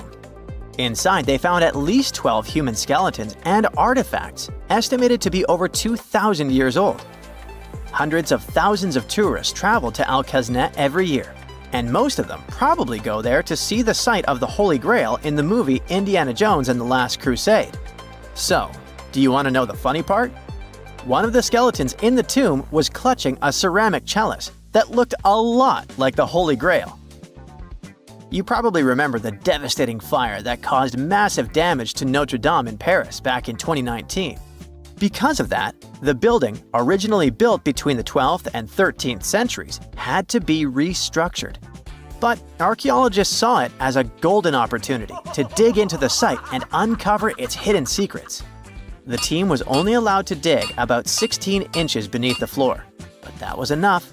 As soon as they removed the floor tiles and cleared away a thin layer of dirt, they spotted the top of a lead coffin. Then, they found some limestone sculptures, including life-sized heads and torsos. Altogether, they uncovered over 1,000 fragments of different works of art. Ancient statues have been found in the most random places, including a sewer. In July 2024, Bulgarian archaeologists were checking a Roman sewer in the ancient city of Heraclea Sintica when they found a nearly 7-foot-tall marble statue of Hermes, the Greek messenger deity. This town was completely devastated and abandoned after 2 earthquakes, one in the year 388 and the other in the year 425. But somehow, it didn't destroy this statue. In fact, its head was found in surprisingly good condition. Finding ancient artwork is definitely fascinating, but imagine stumbling upon an entire hidden city in the Amazon rainforest. Using high-tech lasers, researchers uncovered a lost civilization with thousands of structures and a whole network of roads, canals, and houses, all buried beneath the dense jungle. This city was built around 2,500 years ago in an area located in the shadow of a volcano, which, by the way, could have erupted and destroyed this civilization at some point. It's hard to say exactly how many people lived there, but experts estimate they stayed up there for about 1,000 years. This discovery proves ancient people also had huge, organized cities in the middle of the Amazon. A similar thing happened in Campeche in southern Mexico. An archaeologist was doing some research on the internet when he accidentally discovered a hidden Maya city. This area, now called Valeriana, was huge, about the size of Edinburgh, the capital of Scotland. It had pyramids, sports fields, amphitheaters, and paths connecting different districts. Thanks to satellite images, archaeologists uncovered an entire unknown civilization from the Bronze Age. They were checking out aerial images when they discovered 100 prehistoric settlements in the Pannonian Plain, a region that includes parts of what's now Serbia and Hungary. The people who lived there are now known as the Titsa site group, and it looks like they were a pretty well-organized society, skilled at growing food, hunting, and fishing. Google Earth helped a team to uncover a mysterious set of 400 ancient gates in Saudi Arabia. These gates, scattered across the desert, are thought to be from thousands of years ago. They're made of stone and arranged in weird formations that have left archaeologists scratching their heads. I mean, they don't look like they were meant for funerals, and they don't seem like structures where people lived. So, we still have no idea what they are. Technology is really changing archaeology. Thanks to artificial intelligence and, well, a $1 million prize, we've finally been able to decipher part of an unreadable and super damaged ancient scroll. The Herculaneum scrolls were discovered by workers digging up the ancient town of Herculaneum near Pompeii in 1752. But their condition was so bad that, for years, they were considered indecipherable. Thankfully, AI has helped unveil their secrets. Based on the studies so far, experts believe that one of these scrolls was written by a philosopher who valued pleasures, like music and food, above all else. No doubt, Stonehenge in England is one of the most mysterious places on Earth. Some theories even suggest it was built by extraterrestrials. After more than a century of research, archaeologists are still figuring out how it came together. See that big altar in the middle? Turns out it came all the way from Scotland. And that's pretty wild, considering this massive sandstone block weighs over 6 tons, and the people who built Stonehenge more than 4,000 years ago didn't have the luxury of wheels or modern tools. We can find some pretty amazing stuff in the oceans too. In 2013, a mysterious shipwreck was found about 20 feet underwater off the coast of Kenya. At the time, no one knew where it came from, but now, researchers are pretty sure this could be a ship from Vasco da Gama's fleet. You know, the famous Portuguese navigator, best known for being the first to sail from Europe to India by rounding Africa's Cape of Good Hope. If it's confirmed, this shipwreck could be one of the earliest European shipwrecks in the Indian Ocean. Ancient treasures can take many forms, including a bottle. Recently, archaeologists in Norway uncovered a 150-year-old message in a bottle during an excavation of a Viking burial mound.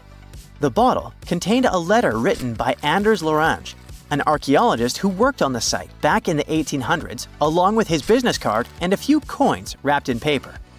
The letter gave some details about the excavation, though it seems Lorange got a few things wrong, like the exact number of Viking shields discovered. At the end of the letter, he wrote a personal note in runic script, "Emma Gade, my girlfriend." So it gave us not only insights into history, but also a peek into his love life. Ooh, so check this out. Researchers just found some super old footprints from a family of extinct humans, like we're talking 300,000 years ago. The prints belong to a group of Homo heidelbergensis. Ooh, that's a tough one, but I nailed it. So those dudes were pretty advanced for their time. They were building homes and hunting big animals. But unfortunately, they couldn't handle climate change and disappeared about 28,000 years ago. No, they weren't sissies, trust me. The weather was really tough back then, and they couldn't just go grab a down jacket like you do. So, the University of Tübingen crew made the discovery in Germany, where they found the perfectly preserved prints in a forest by a lake. Apparently, elephants, rhinos, and other critters used to come relax by the lake, and so did this Heidelberg family. The scientists believe they were probably just a family outing rather than a group of adult hunters, since there were little kid footprints too. And depending on the season, they could munch on plants, fruits, leaves, shoots, and mushrooms around the lake. Experts even found tracks from an extinct elephant species that used to weigh up to 13 tons. Now, can you imagine seeing one of those in person? Just so you know, 13 tons is about 45 times as heavy as a pig. Oink. They were digging around in Schöningen when they stumbled upon some elephant tracks that were 21 inches long. That's like the length of a really big ruler. They even found wood fragments in the ruts that the elephants had left behind. But wait, there's more.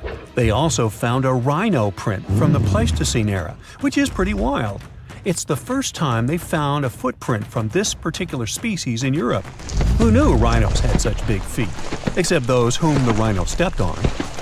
Meanwhile, over in New Mexico, some British and American archaeologists found some ancient human footprints that date back 23,000 years. They used radiocarbon dating to figure out when these footprints were made, and it turns out they were stomped into the mud during the last glacial maximum. That's when ice sheets covered much of North America and sea levels were lower than they are now. Now, we've always thought that humans first made their way to North America between 13,000 and 16,000 years ago. But these footprints suggest that our ancestors were wandering around way earlier than that. Some people even think that humans might have been hanging out in North America as far back as 33,000 years ago, although not everyone is convinced. Alrighty, if there were footprints, there must have also been some shoes too, am I right? Well, researchers may not have found signature Gucci loafers, even though they've been around since 1953, but they did find a cave in Armenia full of ancient artifacts from the Copper Age. And guess what? Those artifacts included a seriously well-preserved shoe that's now the oldest footwear ever found. That footwear was made from a single piece of cowhide leather, which is pretty rare today, despite all the fancy schmancy technological upgrades we've got today. Talk about premium quality. Currently, the coolest modern-day designer shoes are trying to copy this hole-cut technique. The shoe was also rubbed with some kind of plant or vegetable oil for extra durability, and it even had shoelaces that crisscrossed through a series of holes, just like our beloved sneakers today. The shoe was about the size of a woman's US 7, so we're guessing it was tailor-made for some fancy-pants wealthy person. Can you imagine rocking these feet whips back in the day? They were possibly the talk of the town. Now, since we're talking about shoes, have you ever had that gross feeling when you step in something sticky? Especially if you're wearing a brand new pair of white sneakers? No, not what you're thinking. I'm talking about chewing gum. It's a total buzzkill to have it stuck to your shoe. A super cool British archaeology student named Sarah Pickett found a 5,000-year-old piece of Neolithic chewing gum made from birch bark tar while on a dig in Finland. It even had tooth marks in it. Who knew our ancestors were into chewing gum too? Apparently, birch bark tar has antiseptic properties, so it's believed that Neolithic peeps chewed it to help treat mouth and gum infections. So it looks like people have been spitting out gum since the beginning of time. Ah, what a tradition. Prehistoric designers had way more than just shoes to offer to prehistoric fashionistas. You're not going to find such a statement piece in the mass market, and I'm not sure about high-end boutiques either. Yep, it's supposedly the oldest purse ever found, and yep, those are dog teeth used as decorations for a handbag. According to one of the archaeologists, these teeth were all the rage back in 2500 BCE. People were putting them on everything, from clothes to jewelry. But this particular handbag was something special. It had over a dozen sets of teeth and was super fancy, which means whoever owned it was perhaps a VIP. Unfortunately, the purse itself didn't survive the test of time. All that's left are these teeth, pointing in the same direction and looking like a modern-day handbag flap. It must have been truly chic back in the day, but it's a good thing we've moved on to more humane materials for our accessories. Did you hear about the dino-sized discovery on Yorkshire's coast? Yep, sometimes scientists discover not human footprints, but dino footprints. This time, they found a record-breaking dinosaur print that could have been left by a predator taking a break 166 million years ago. Can you imagine a T-Rex lounging on the beach with a smoothie in hand? This 3-foot-long fossil, spotted in Burniston Bay near Scarborough, is the largest ever discovered in the region. The team of researchers who studied the track concluded that it was made by a giant carnivore like a megalosaurus. That's one big and hungry dino. The footprint is the largest made by a theropod, which is a group of bipedal dinosaurs that includes the infamous Tyrannosaurus rex. So, we're talking about some seriously big and scary creatures here. A paleontologist from the University of Manchester said the discovery had shed new light on the behavior of these carnivorous giants. Apparently, features of the footprint suggest that this large predator was squatting down before standing up. Maybe it was doing some yoga or taking a bathroom break. Who knows? Another archaeologist, Marie Woods, stumbled across the print while collecting shellfish on the shore. She said she couldn't believe what she was looking at. I mean, who would expect to find a giant dinosaur print while picking up some clams? It's lucky that Ms. Woods and Rob Taylor, a local fossil collector, rescued the fragile print from the shoreline. Experts warned that it was at risk of being lost to erosion or landslides. Now, plans are in motion for the footprint to go on public display at the Rotunda Museum in Scarborough. But there's some more dino-mite news. Several drought conditions in Texas have revealed ancient dinosaur footprints that are over 100 million years old. Multiple dinosaur tracks belong to the dinos were recently discovered at Dinosaur Valley State Park in northwest Texas. The droughts have caused a river running through central Texas to dry up almost entirely, which is how these prehistoric prints were finally uncovered. This guy was a real beast, measuring 15 feet and weighing in at 7 tons. It used to roam the area over 113 million years ago, according to the state park. About 60 prints from this dino have been revealed due to the drought, with an estimated 140 tracks from the dinosaur in total. But that's not all. Prints from Sauroposeidon were also discovered. This creature was a massive 66 feet long and weighed about 48 tons when fully matured. Experts believe that the Acrocanthosaurus preyed on Sauroposeidon, which explains why their prints were found together. There's a weird thing though. Sauroposeidon was bigger than Acrocanthosaurus. Can any professors please explain to me why the smaller dude would munch on the bigger one? Mirror check. You've got your beige parka on, your chisel is packed, and your overnight plane ride to Saudi Arabia is booked. You know what this means, right? Unfortunately, you weren't cast in the remake of Dune. It just means that you're ready to go explore the world's largest desert areas in the hopes of uncovering prehistoric secrets about our ancestors. Let's get one thing straight. If you ever thought that deserts were empty spaces, think again. They might be filled with sand as far as the eye can see, but they also hold a lot of history, you know, because before humans settled down in cities and towns, we were nomadic people, and we traveled all around the globe looking for food, water, and shelter.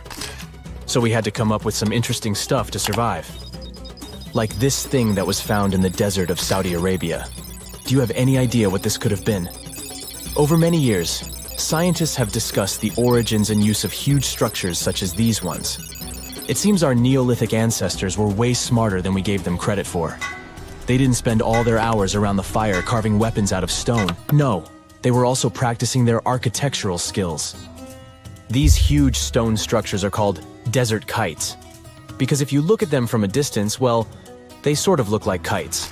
Archaeologists have arrived at the consensus that these kites were used to lure animals in. This way, it would make it easier for our ancestors to guarantee their week's food. But that's not all. Take a look at these monolithic structures right here. They show us that our ancestors probably drew on rocks, the blueprint of what they were going to build on the ground.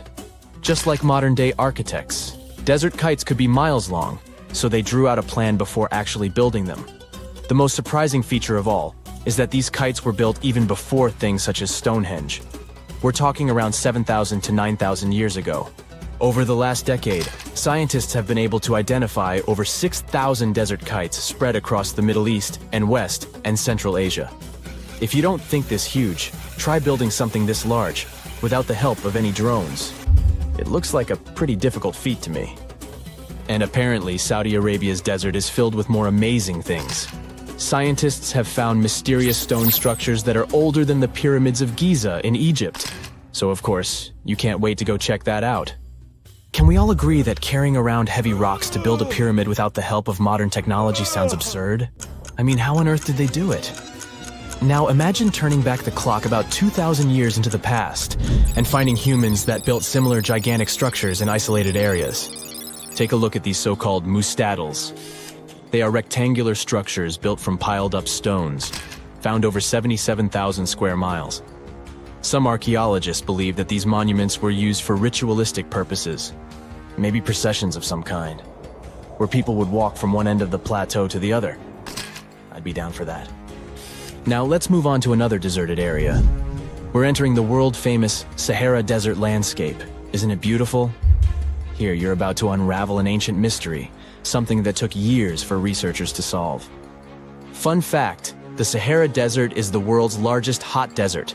It spans over 3 million square miles, which would be like putting 1,000 times the country of Hawaii next to each other. We say it's the largest hot desert because the world's largest desert area is Antarctica. But we all know temperatures over there are freezing, not the typical image of when we think of a desert. Deep into the desert, near the Algerian town of Fougeret et Zoua, something strange was found. For decades, these tiny dots appeared on images of Google Earth, but nobody could explain what they were. Some scientists were sure that these circles are the result of oil activity in the region. Others guessed that these were ancient fogeras or ancient water wells. There are dozens of them, stretching for miles and miles in a straight line. The strange thing is that they are always far away from any town, road, or human activity in general. So what was or is their purpose? If you had to take a guess, what would you say? Remember we talked about how our ancestors had to be creative in order to survive in the desert? Let's try to walk in their shoes for a minute. Imagine you're a nomadic hunter-gatherer living in a desert area. You spend your days basking in the hot sun, trying to count all the grains of sand around you. But you also need to eat and drink water. But how on earth do you get water in a desert? Sure, you can hope to keep running into oasis every week or so, but that seems a bit risky, doesn't it? That's why North African people invented the so-called fogeras. The fogeras are a 2,500-year-old irrigation system.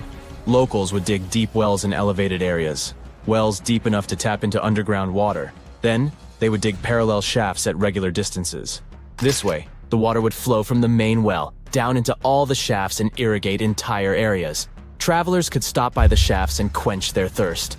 They could also raise livestock and tend to crops. Pretty clever, huh?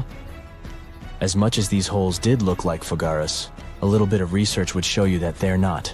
You see, these shafts were built in a line, and not in a circular shape like the ones we're looking at now. So maybe it has something to do with the second option? Maybe these desert holes were related to oil activity in the region? Let's have a look at the holes up close and personal. From Google Earth, they don't seem that big, but in real life, they are huge craters. The tip to uncovering what they are is hidden beneath the sand. If you were one of the researchers originally uncovering the truth behind this mystery, you would have found something unique hidden in the sand. Old dynamites and vintage sardine cans. Putting the pieces of the puzzle together, scientists found that these sardine cans were a model from the 1950s and 1960s. It seems that entire teams from that decade would camp out while they surveyed the area for oil. And what about the dynamites? These were used for seismic surveying. This is an old technique, used to identify if there is oil and gas beneath the Earth's surface. Still in North Africa, you find out about another desert mystery worth exploring. Near the city of Tiaret, southwest of Algeria's capital, one runs into 13 peculiar monuments. These structures are also called jedars, and yes, I am aware of how much that may sound like a Star Wars reference. They are pyramid-like in their shapes, and as far as scientists know, they were used as final resting places for the people who lived in the region. Can you guess who these were? Most likely the Berber nomads. And since we're talking about ancient stuff, They were probably built between the 4th and 7th centuries CE. Once scientists began to explore the insides of these monuments, they found they were pretty big inside. They found large underground vaults, chambers, and labyrinth-like corridors that gave way to over 20 compartments. It could take you up to 2 hours to walk around in them, and apparently our ancestors also used its walls to depict images of animals and hunting scenes. There's no definite proof of what these jadars were used for, though. This is so neat, huh? I'm sure that our world's desert is filled with many more mysterious things for us to unravel. I guess I'll see you next time so that we can continue our explorations. Recently, scientists made an astonishing discovery that might solve Stonehenge's mystery. They found something hidden deep within the DNA of Stonehenge's sarsen rocks, the huge monolithic ones, and it might reveal why our Neolithic ancestors designed and built this thing in the first place. Over the years, scientists have been scratching their heads trying to figure out where the huge sarsen rocks came from. For years, they believed they came from a quarry just 15 miles away from the site, known as Marlborough Downs. At this site, they found similar minerals to the ones that make up the sarsen rocks. But it turned out there was more to this story than they thought. The understanding of how Stonehenge was built is always changing. Scientists need to really travel back in time to uncover its mysteries. Where did the rocks come from? How were they carried? Why was the site built? You see, the Stonehenge site, located at Salisbury Plain in England, is made up of two main types of stone. There are the super heavy sarsens and the lighter and smaller bluestones. The sarsens each weigh about 25 tons. That's as much as 3 African elephants stacked together. The heaviest sarsen stone, called the heel stone, weighs 30 tons all by itself. Together, the sarsens make that iconic outer ring circle. Inside that circle, that's where you'll find the bluestones. The naming might seem a bit misleading since they're not really blue. They have a bluish tinge to them when they are freshly broken, hence the name. These smaller rocks probably came from the Preseli Hills in southwest Wales, which is about 150 miles away from Stonehenge. They're a bit lighter than the sarsens, but still pretty heavy. The altar stone, which is classified as a bluestone, is the heaviest one, weighing around 6 tons. Its original location still isn't known for sure. To figure out where a rock came from, scientists first have to study their composition. This is like checking the rock's DNA. Then they cross-reference the structure of the rock with minerals in the soil to see if it's a match. Most of the sarsens we see around southern England are actually made of a type of sandstone known as silcrete. Think of silcrete as sand that's been hardened by underground water processes over millions of years. This process mostly happened during a period called the Paleogene, about 65 to 23 million years ago.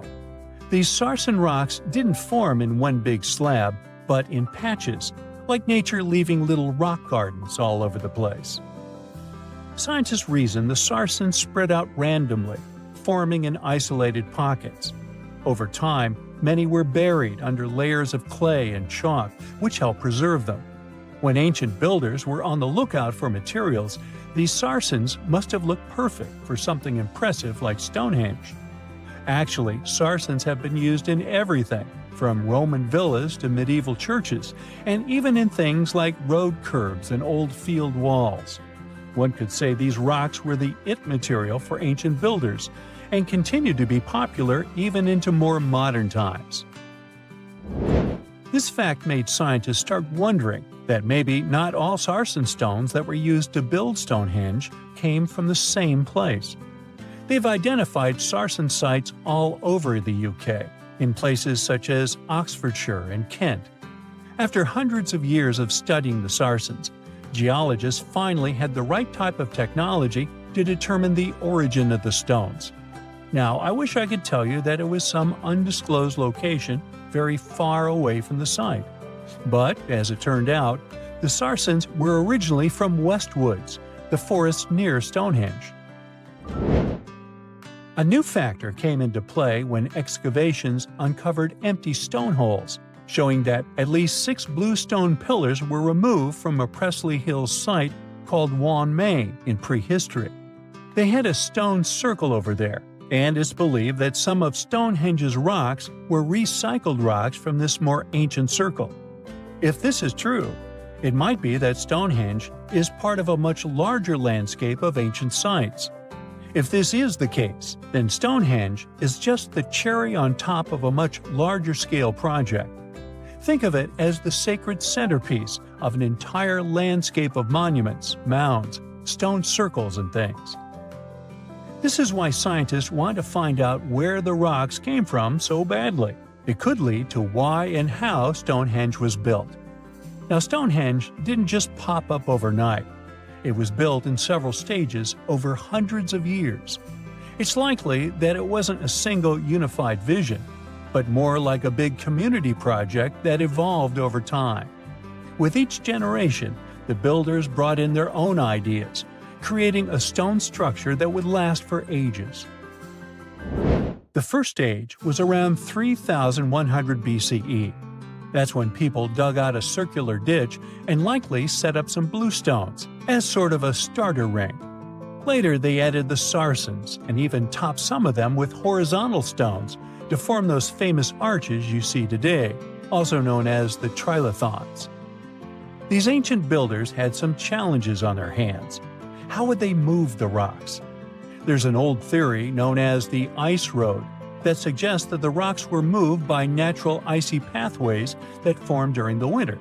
This way, they could slide the rocks down all the way to Stonehenge. But hey, if we're talking about a distance of over 100 miles, that's not too realistic. Anyways, this theory was debunked because it was warmer back then than it is today. There's also the river theory, which suggests that the rocks were floated along the river from the quarry to the site. But if we're talking about Sarsen rocks, they're too heavy to float. So there goes that theory. What we're saying is, no one knows how the rocks were moved. Another interesting science tidbit came from all the research done in Stonehenge. A recent laser survey of the stones revealed the different stone working methods used, and has shown that some of the parts of the monument were more carefully finished than others. In particular, the northeast side and the inner faces of the central trilithons were finely dressed. FYI, a trilithon is one of Stonehenge's most famous shapes. It's when two huge monoliths receive a third one on top of them, connecting the two together. This fancy word is simply Greek for having three stones. But anyways, the bigger question, and the reason Stonehenge is so famous, is why it was built in the first place. Theories are all over the place, and some sound like they're straight out of a sci-fi show. So here's a rundown of the most popular ideas. There's, of course, the solar calendar theory. This one supposes that the stones are aligned with the movements of the sun, especially during the summer and winter solstices. During the summer solstice, the sun rises to the left of the heel stone, that's the lone stone outside the main circle, lighting up the entire monument. Some say it's the ancient version of a calendar, marking the year's longest and shortest days. Some archaeologists think Stonehenge might have been an ancient healing center. Pieces of bluestone have been found chipped away, possibly by people who believed they had healing powers. The theory goes that people traveled from all over to come to Stonehenge in hopes of a cure for whatever was ailing them. There's also some speculation that Stonehenge was the place to be. Think of it as an ancient gathering spot.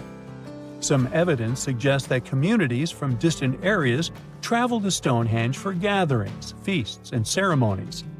Studies of bones found near the site show they came from all over Britain, making it a sort of prehistoric meetup location. Unlike many other ancient Egyptian burial grounds, King Tutankhamun's tomb stayed hidden and free of unwanted thieves for 3,000 years. One reason was that the tomb was smaller than average and tucked away in a place called the Valley of the Kings. This area was already being extensively explored by the time they stumbled upon Tut's spot. The entrance was all covered in debris from building a nearby tomb, which must have also helped keep it a secret. There were also zero writings or signs on the outside of the tomb. Time passing also played a part in keeping it in amazing shape until the 1920s, when a man named Howard Carter finally made it in. But was Carter that big of a hero? Some recent findings say he might have been sneakier than initially thought. People used to think Carter wasn't just a glorified treasure hunter, he was a true archaeologist. Before Tut, he had been on a relentless quest for Egyptian artifacts. He discovered his interest in these unusual objects when he was a child, and soon started drawing the sculptures and inscriptions that were found in ancient tombs. After stumbling upon the remains of King Tut, Carter spent a decade recording and processing all sorts of objects, like golden thrones, chariots, and statues from Tut's tomb, shipping them down the Nile to Egypt's museum in Cairo. Well, at least that was the official story. More recent discoveries claim that not all of the objects made it to Egyptian officials. A secret letter seems to uncover Carter's little 10 for them, 1 for me policy. The letter in question was sent to Sir Alan Gardiner, a philologist and friend of Carter's, dated from 1922. In these writings, Carter mentioned having found the tomb and was asking his buddy for some advice. In another letter from 1934, Gardiner seems to be thanking Carter for an amulet, which was sent to him as a thank you gift. Carter was adamant that it didn't come from Tut's tomb, but evidently it did. Even the British director of the Egyptian Museum was onto Carter's sneaky endeavors, but couldn't prove it. He compared Gardiner's amulet to others from Tut's tomb, and lo and behold, they were a perfect match. Gardiner was so disappointed to have been put in such a sticky situation that he vented to Carter in another letter. Deciding to be a good friend, Gardiner didn't throw the famous archaeologist under the bus. Instead, he advised Carter to take those stolen goods back to Cairo, just like he'd advise you to like this video and subscribe to the Brightside channel for more amazing videos on the most unique topics in history. It's not the only shady piece of information on Carter's post-discovery behavior. In 1947, a man named Alfred Lucas, who used to work with a controversial archaeologist, gave some information in an obscure journal in Cairo. He claimed that Carter sneakily cracked open the burial chamber door himself. Then he sealed it back up like nothing had happened before the official uncovering. Now, why would he do that? Well, the same theory suggests that Carter and his crew might have entered the tomb early so they could get their hands on some ancient goodies. Obviously, these people couldn't risk having such objects sold while they were still alive, but made sure they were auctioned off after they passed. Carter, though, never confessed to anything. He made no official denial either, but the Egyptian government couldn't risk any more mysterious disappearances, so they prohibited him from entering the tomb for a while. Some have connected this apparent stealing to the curse of King Tut. If you've never heard of it, know that it became quite the scary tale soon after King Tutankhamun's resting place was uncovered. It claimed that anyone messing with the tomb of the boy pharaoh would face some serious bad luck. It's not all dramatic like a mummy going on an aggressive spree, but word got out that the people involved in disturbing King Tut's lair met some mysterious, untimely ends. The main untimely passing related to this supposed curse is that of George Herbert, the 5th Earl of Carnarvon. He was this British aristocrat who helped fund the search for the tomb. He passed away just a year after the tomb was opened. Now, people love to call it mysterious, but it turns out that Herbert was already in pretty bad shape health-wise when he got to Cairo, and he ended up getting taken down by a regular disease. Now, let's talk numbers. There were a lot of people linked to this tomb opening – security guards, archaeologists, and supporting staff. And sure, a few of them did pass not long after the tomb started receiving visitors. As much as we'd like this curse to be true for the sake of, good storytelling, statistically, if you have a bunch of people connected to opening a tomb, you'd expect some passings just by random chance. The average lifespan for those supposedly targeted by the ancient curse was more than 20 years after the spell was supposed to kick in. Herbert's daughter even lived until the 1980s, that's half a century later. And Howard Carter himself lived until 1935, a solid 16 years after the big reveal. Some have suggested that the whole curse was nothing more than a careful PR strategy. You see, when Tut's tomb was found, Howard Carter wanted to make a priority out of keeping nosy reporters away. So he might have come up with a curse hanging over anyone entering the Boy King's resting place. But what was stolen from King Tut's tomb anyway? Well, some jewelry to begin with. It might have been snatched by Howard Carter himself, according to a French specialist. He did some intensive research by looking at old pictures taken from inside the tomb back in the 1920s. He compared those images to various objects from museums and auction houses. He soon started to piece together the whereabouts of some of Tut's jewelry. First up, there's this collar that used to be on Tut's chest. It was all broken into pieces, and some parts went via Carter to the Nelson Atkins Museum in Missouri. Meanwhile, other bits ended up on a necklace owned by some unnamed people who tried to sell it in 2015 but failed. Even the Nelson Atkins Museum agrees, as they've confirmed the information on their website. Then there's a headdress piece. Some beads from it that once belonged to Tut apparently got stolen by Carter too. They were also strung into a necklace and are now being held at the St. Louis Art Museum. Another fancy collar made out of glazed ceramic magic spent some time at the Met, far away in New York. Thankfully, it was sent back to Egypt a bit over a decade ago. This seems to have been, as you'd expect by now, also stolen by Carter. Missing artifacts aside, King Tut still gave a ton of amazing objects that helped us learn more about this incredible ancient culture. Starting with the famous burial mask. It's this massive 21-inch gold art piece with semi-precious stones and glass paste. It weighs 22 pounds and showcases the boy pharaoh with a long beard and a headdress with a cobra and vulture. On the back, there's this spell from an important ancient Egyptian spiritual book that's supposed to make sure it works just as well in the afterlife.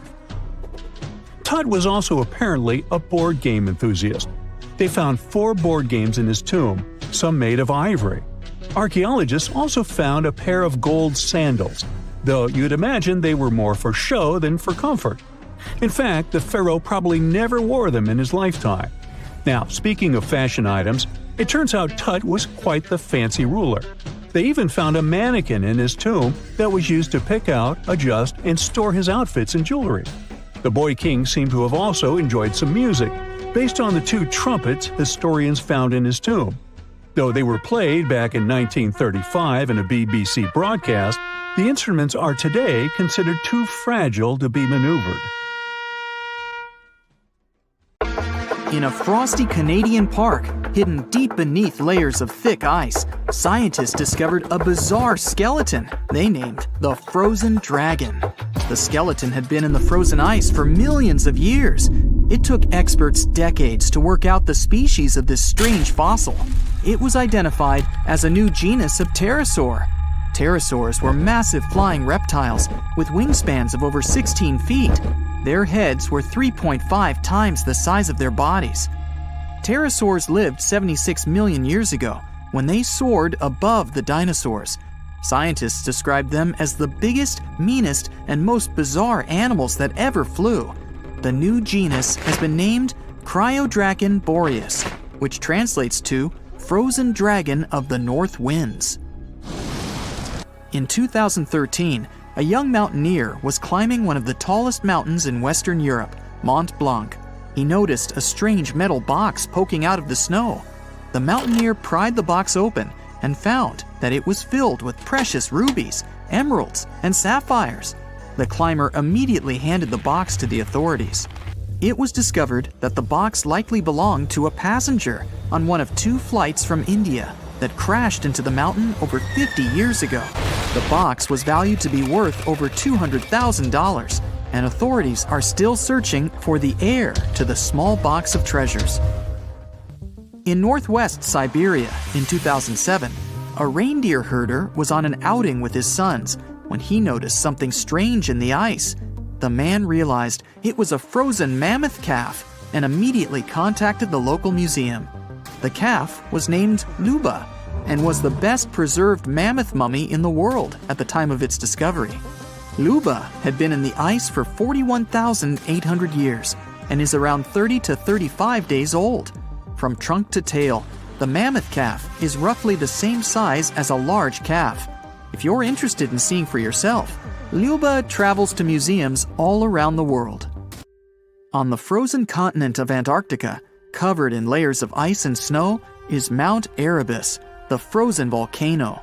The volcano was discovered in the middle of an eruption in 1841 by explorers on an Arctic expedition. The volcano is over 12,000 feet tall and has been active for the last 1.3 million years. Deep within the middle of the volcano is a huge crater filled with large volumes of molten lava. The volcano has occasional explosions, which means it's classified as being in continuing eruption. However, these eruptions are nothing to worry about because they're generally rather small.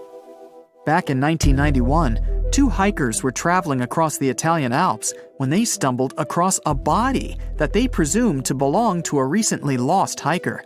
The duo trudged back down the mountain to report their unfortunate findings. Once the remains were recovered, it was clear that the body was not recent at all. Scientists determined that the Iceman was more than 5,000 years old and named him Otzi. The discovery was unlike anything scientists had ever before seen because the body was so well preserved. For years, Otzi was studied by scientists who discovered that our ancestors have a lot more in common with us than we ever knew before. Otzi was covered in ink body art. Research done on the contents of his stomach revealed that his last meal was dry cured meat, similar to the bacon we eat today. Otzi has at least 19 relatives living today, somewhere in Central Europe. Scientists were researching ancient squirrel burrows in Siberia when they came across something interesting. One of the squirrels had hidden away precious seeds deep beneath the ground. The seeds had been encased in ice for 32,000 years. The seeds were for the flower Silene stenophilia, which had long since gone extinct. Amazingly, scientists were able to recover plant tissue from inside the seeds and grow an entire crop of flowers. They've since reintroduced the previously extinct flower to natural habitats all across the world. In 1930, a team of Norwegian scientists sailed around the Arctic Ocean, conducting research on the seas and glaciers. They reached White Island, a dangerous and icy land no human had set foot on before, or so they thought. The scientists were shocked to discover the tip of a small boat sticking out of the snow. Frozen inside the boat, they found scientific equipment and various personal items, including a jacket monogrammed S.A. Undre. They had discovered the wreck of the famous Undre Arctic balloon expedition. In 1897, Swedish explorers, led by Undre, attempted to travel to the North Pole by hydrogen balloon. No one had ever heard from them ever again. People only found out what happened to them when the wreck was discovered 33 years later. It turns out that the balloon had crashed on White Island only 2 days after departing from Sweden. The explorers traveled along the island on a small makeshift boat, but were unable to make it any further. The best preserved woolly mammoth ever found was discovered in an area of permafrost in Siberia in 2010. Scientists named the frozen mammoth Yucca after the small village near where it was found. Yucca had been frozen for 39,000 years and is thought to have been around 6 to 8 years old. Because Yucca is so well preserved, it has been studied for years and provided new information about mammoths. In 2019, scientists reported that they were able to activate cells taken from Yucca's tissue. Maybe one day we'll have woolly mammoths roaming the land. From looking at pictures and videos of Antarctica, the continent appears to be freezing cold, covered in snow, and flat, except for a few small hills. Scientists believe that too. When studying the Gomburtsev Mountains in the early 2000s, they were shocked to discover that the small rocky hills were actually the peak of a gigantic mountain formation under a mile of snow. Using radar technology, researchers worked out that the mountains are really around 10,000 feet tall and sprawl across 750 miles. This is around the same size as the European Alps, except hidden under tons of ice and snow. At a gold mine in Siberia, a businessman was examining a nearby river when he noticed something interesting in the frost. It was a small woolly rhino calf that was later named Sasha. The woolly rhino has been extinct for 15,000 years. It's thought that Sasha could have been frozen in the ice for up to 39,000 years. Sasha is unique because it's the only full-body woolly rhino to have ever been discovered. Glaciers around the northern Italian town of Pelo have begun to melt. Artifacts from decades and even centuries ago have been discovered pouring out of the ice.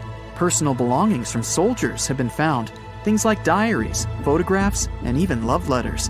Historians have even uncovered an entire cabin preserved beneath the ice. The cabin was filled with hard metal helmets and clothes. In 1845, Sir John Franklin embarked on an ill-fated expedition to the North Pole. The crew traveled on two ships, HMS Erebus and the ironically named HMS Terror. The expedition met with disaster, and both ships were lost to the icy waters. In 2016, the HMS Terror was discovered by a team of researchers. Despite being lost for 170 years, the freezing cold waters had maintained the ship in pristine condition. Scientists described the ship as frozen in time. Dinner plates and glasses were still on shelves, beds and desks were still in order, and even the passengers' luggage appeared to be in good condition. The HMS Erebus was also discovered nearby, but due to changing water conditions, the ship wasn't in great shape. The glacial ice surrounding a mountain passageway in Norway that was notoriously used by the Vikings has revealed hundreds of ancient artifacts. One of these artifacts was a giant unopened wooden box that was welded together. Researchers were beside themselves with anticipation, waiting to open this box.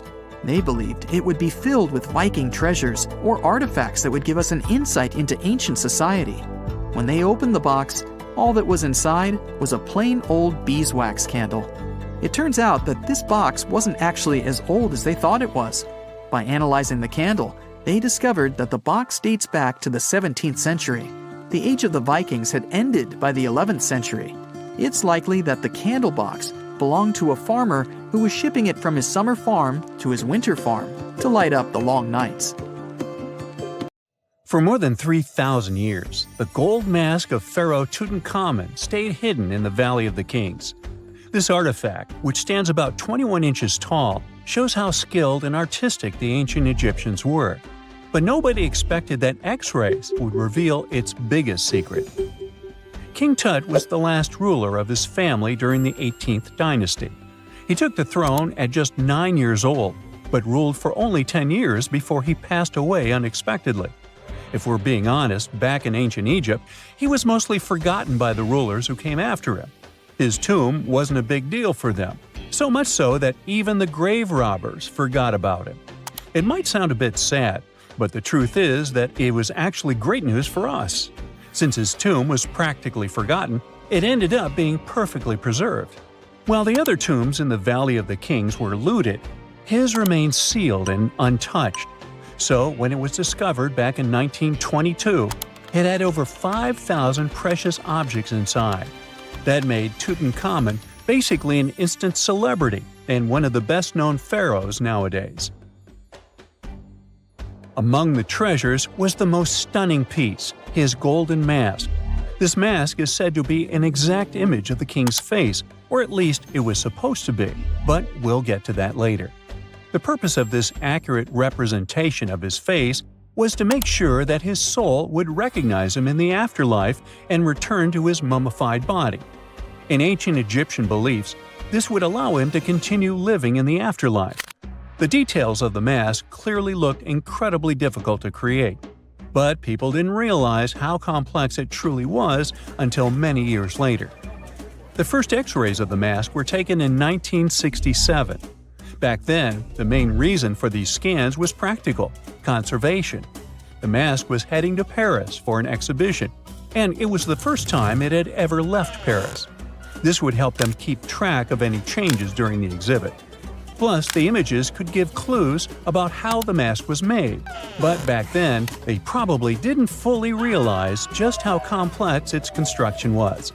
I mean, Egyptian goldsmiths didn't use modern soldering techniques. So, how did they make this mask? New X-rays taken in 2007 gave us some answers.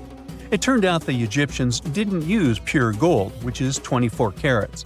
The mask was actually made of 23-karat gold, meaning it was mixed with another material. So specialists discovered that the gold sheets contained a small amount of copper, a reddish-brown metal.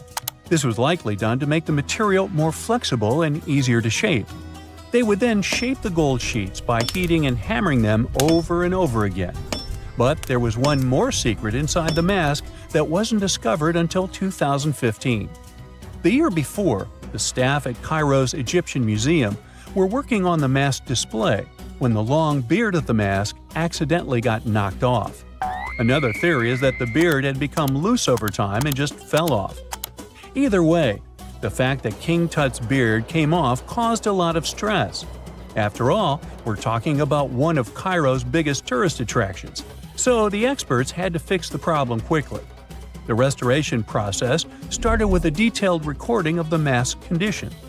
To do this, they had to take a full three-dimensional scan of the artifact. And, by accident, they found something very interesting in the mask. Inside the royal beard, there is a gold tube, an intriguing structure that the Egyptians likely used to attach the beard to the rest of the mask. And that proved, once again, that the process of making this mask was even more complex than experts thought. But the mysteries don't stop there. Remember how we mentioned that the mask was thought to perfectly represent King Tutankhamun's face? Well, that might not be entirely true. Some popular theories suggest the mask was never meant for him and was actually made for someone else. A study published in 2015 suggested the mask was originally made for a female pharaoh, his supposed stepmother, the famous and beautiful Egyptian queen Nefertiti. The biggest clue comes from an inscription on the mask. At first glance, it seemed to belong to Tutankhamun. But after a close examination, researchers noted that something else was actually written underneath King Tut's name. The royal name stamp seems to have been altered, and originally it had something written on it that translates to Queen Nefertiti. There is another feature of King Tut's golden mask that was overlooked for years, which adds even more mystery. As we mentioned earlier, experts believe he wasn't respected much by the pharaohs who came after him. And one of the clues that made archaeologists think this is the pierced ears on the mask. Some researchers believe that King Tutankhamun wouldn't have worn earrings after he was a kid. So, according to their theory, by the time he passed away at 18, he shouldn't have been represented with pierced ears. This could also support the idea that the mask originally belonged to Nefertiti, or maybe to someone who wasn't even connected to King Tut. But the mask isn't the only source of mystery. In fact, his whole tomb is full of puzzles. Recently, historians found a sign that the place where King Tut was supposed to be buried was changed at the last minute. For years, experts wonder why a pharaoh who ruled for 9 years ended up in such a simple tomb. When compared to the grandeur of other pharaohs' tombs, his tomb seemed, well, a bit plain. The idea that a king like Tutankhamun would have such an unremarkable resting place just doesn't match up with the power and importance he must have had in ancient Egypt. So, what happened? Well, apparently, this might have something to do with his successor, Pharaoh I. After King Tutankhamun passed away, researchers believe that I made sure to erase him from Egypt's history. So, one theory suggests that he was probably behind the quick decision to place King Tut's body in a smaller, less impressive tomb. When experts looked at I's own tomb, they found something interesting. There is a large wall covered in painted baboons. This is the same type of artwork found in Tutankhamun's tomb. It seems like the same person might have chosen the artwork for both tombs. Now, the design and decoration of the two tombs are almost identical, suggesting there was a shared hand behind both. But there is one key difference. I's tomb is fit for a king. It's much bigger and more impressive, even though the style and artwork are similar to what you see in Tutankhamun's tomb. So the theory suggests that I decided what went into both tombs. Since Tut passed away unexpectedly at a young age, his grand tomb wasn't finished in time. Normally, pharaohs start building their tombs while they're still alive to make sure everything is perfect. But Tut passed away when he was just 18, so there wasn't enough time. I may have taken advantage of the situation, ordering a smaller tomb for Tut and keeping a larger one for himself. Experts believe this theory explains why Tutankhamun's tomb is so simple and how I managed to wipe his memory from history so easily. But in the end, the story of King Tut's mask and tomb is full of mystery and intrigue. Each new discovery sheds more light on what really happened all those years ago. But one thing is for sure, the secrets of ancient Egypt still have much to reveal, and King Tutankhamun will continue to fascinate people for years to come. Hey, how do you feel about taking a trip back in time? We're diving into the history of the Amazon forest to unravel the mystery of its lost cities. Grab your bug spray and hop on. The Amazon forest is the world's largest rainforest. The environment there can be extremely challenging for human life. Yet, the legend goes that the Amazon has been home to sprawling settlements, rich in unmeasurable wealth. Could that really be true? Or is that none other than a figment of our collective imagination? The legend of El Dorado might be the myth that started this whole thing. As European explorers began their excavations in American lands back in the 1500s, word got out of an Amazonian civilization that used to paint their leader in gold as an offering to higher powers. The legend of El Hombre Dorado, aka the Golden Man, began to quickly spread around Europe. Explorers got excited at the possibility of finding an infinite amount of gold somewhere deep within the Latin American jungle. And as you can imagine, expeditions to the continent began to multiply with each passing year. It didn't take long before explorers found this civilization. They were known as the Muisca people and were located in Colombia, near Lake Gudavia. The Muisca people had a tradition of painting their leader, aka the Zipa, from head to toe in gold. In a ceremonial gesture, the Zipa would swim into the river, spreading gold dust all over the lake. For the Muisca, this was their way of acknowledging and thanking the higher powers of the universe they believed in. When European explorers heard and witnessed this practice, they were amazed. For them, gold was used solely for commercial purposes as their main currency for trade. This made them think that the Muisca people must have stacks and stacks of gold hidden somewhere in the jungle for them to use it so abundantly. Well, that's how the legend of El Dorado was born. What was once the practice of El Hombre Dorado traveled on word of mouth until it became El Dorado, a fictional city that was most likely to hide piles of gold. The hunt for this city led Europeans to spend large amounts of money to scour the Amazon forest. Unfortunately, all of their expeditions came back empty-handed. That is, if they ever came back at all. Now, jump to the beginning of the 1900s. In England, the Royal Geographic Society, a prestigious British institution, was looking for somebody willing to travel down to Latin America to trace the border between Brazil and Bolivia. More specifically, the part of the border that is nestled deep within the Amazon rainforest.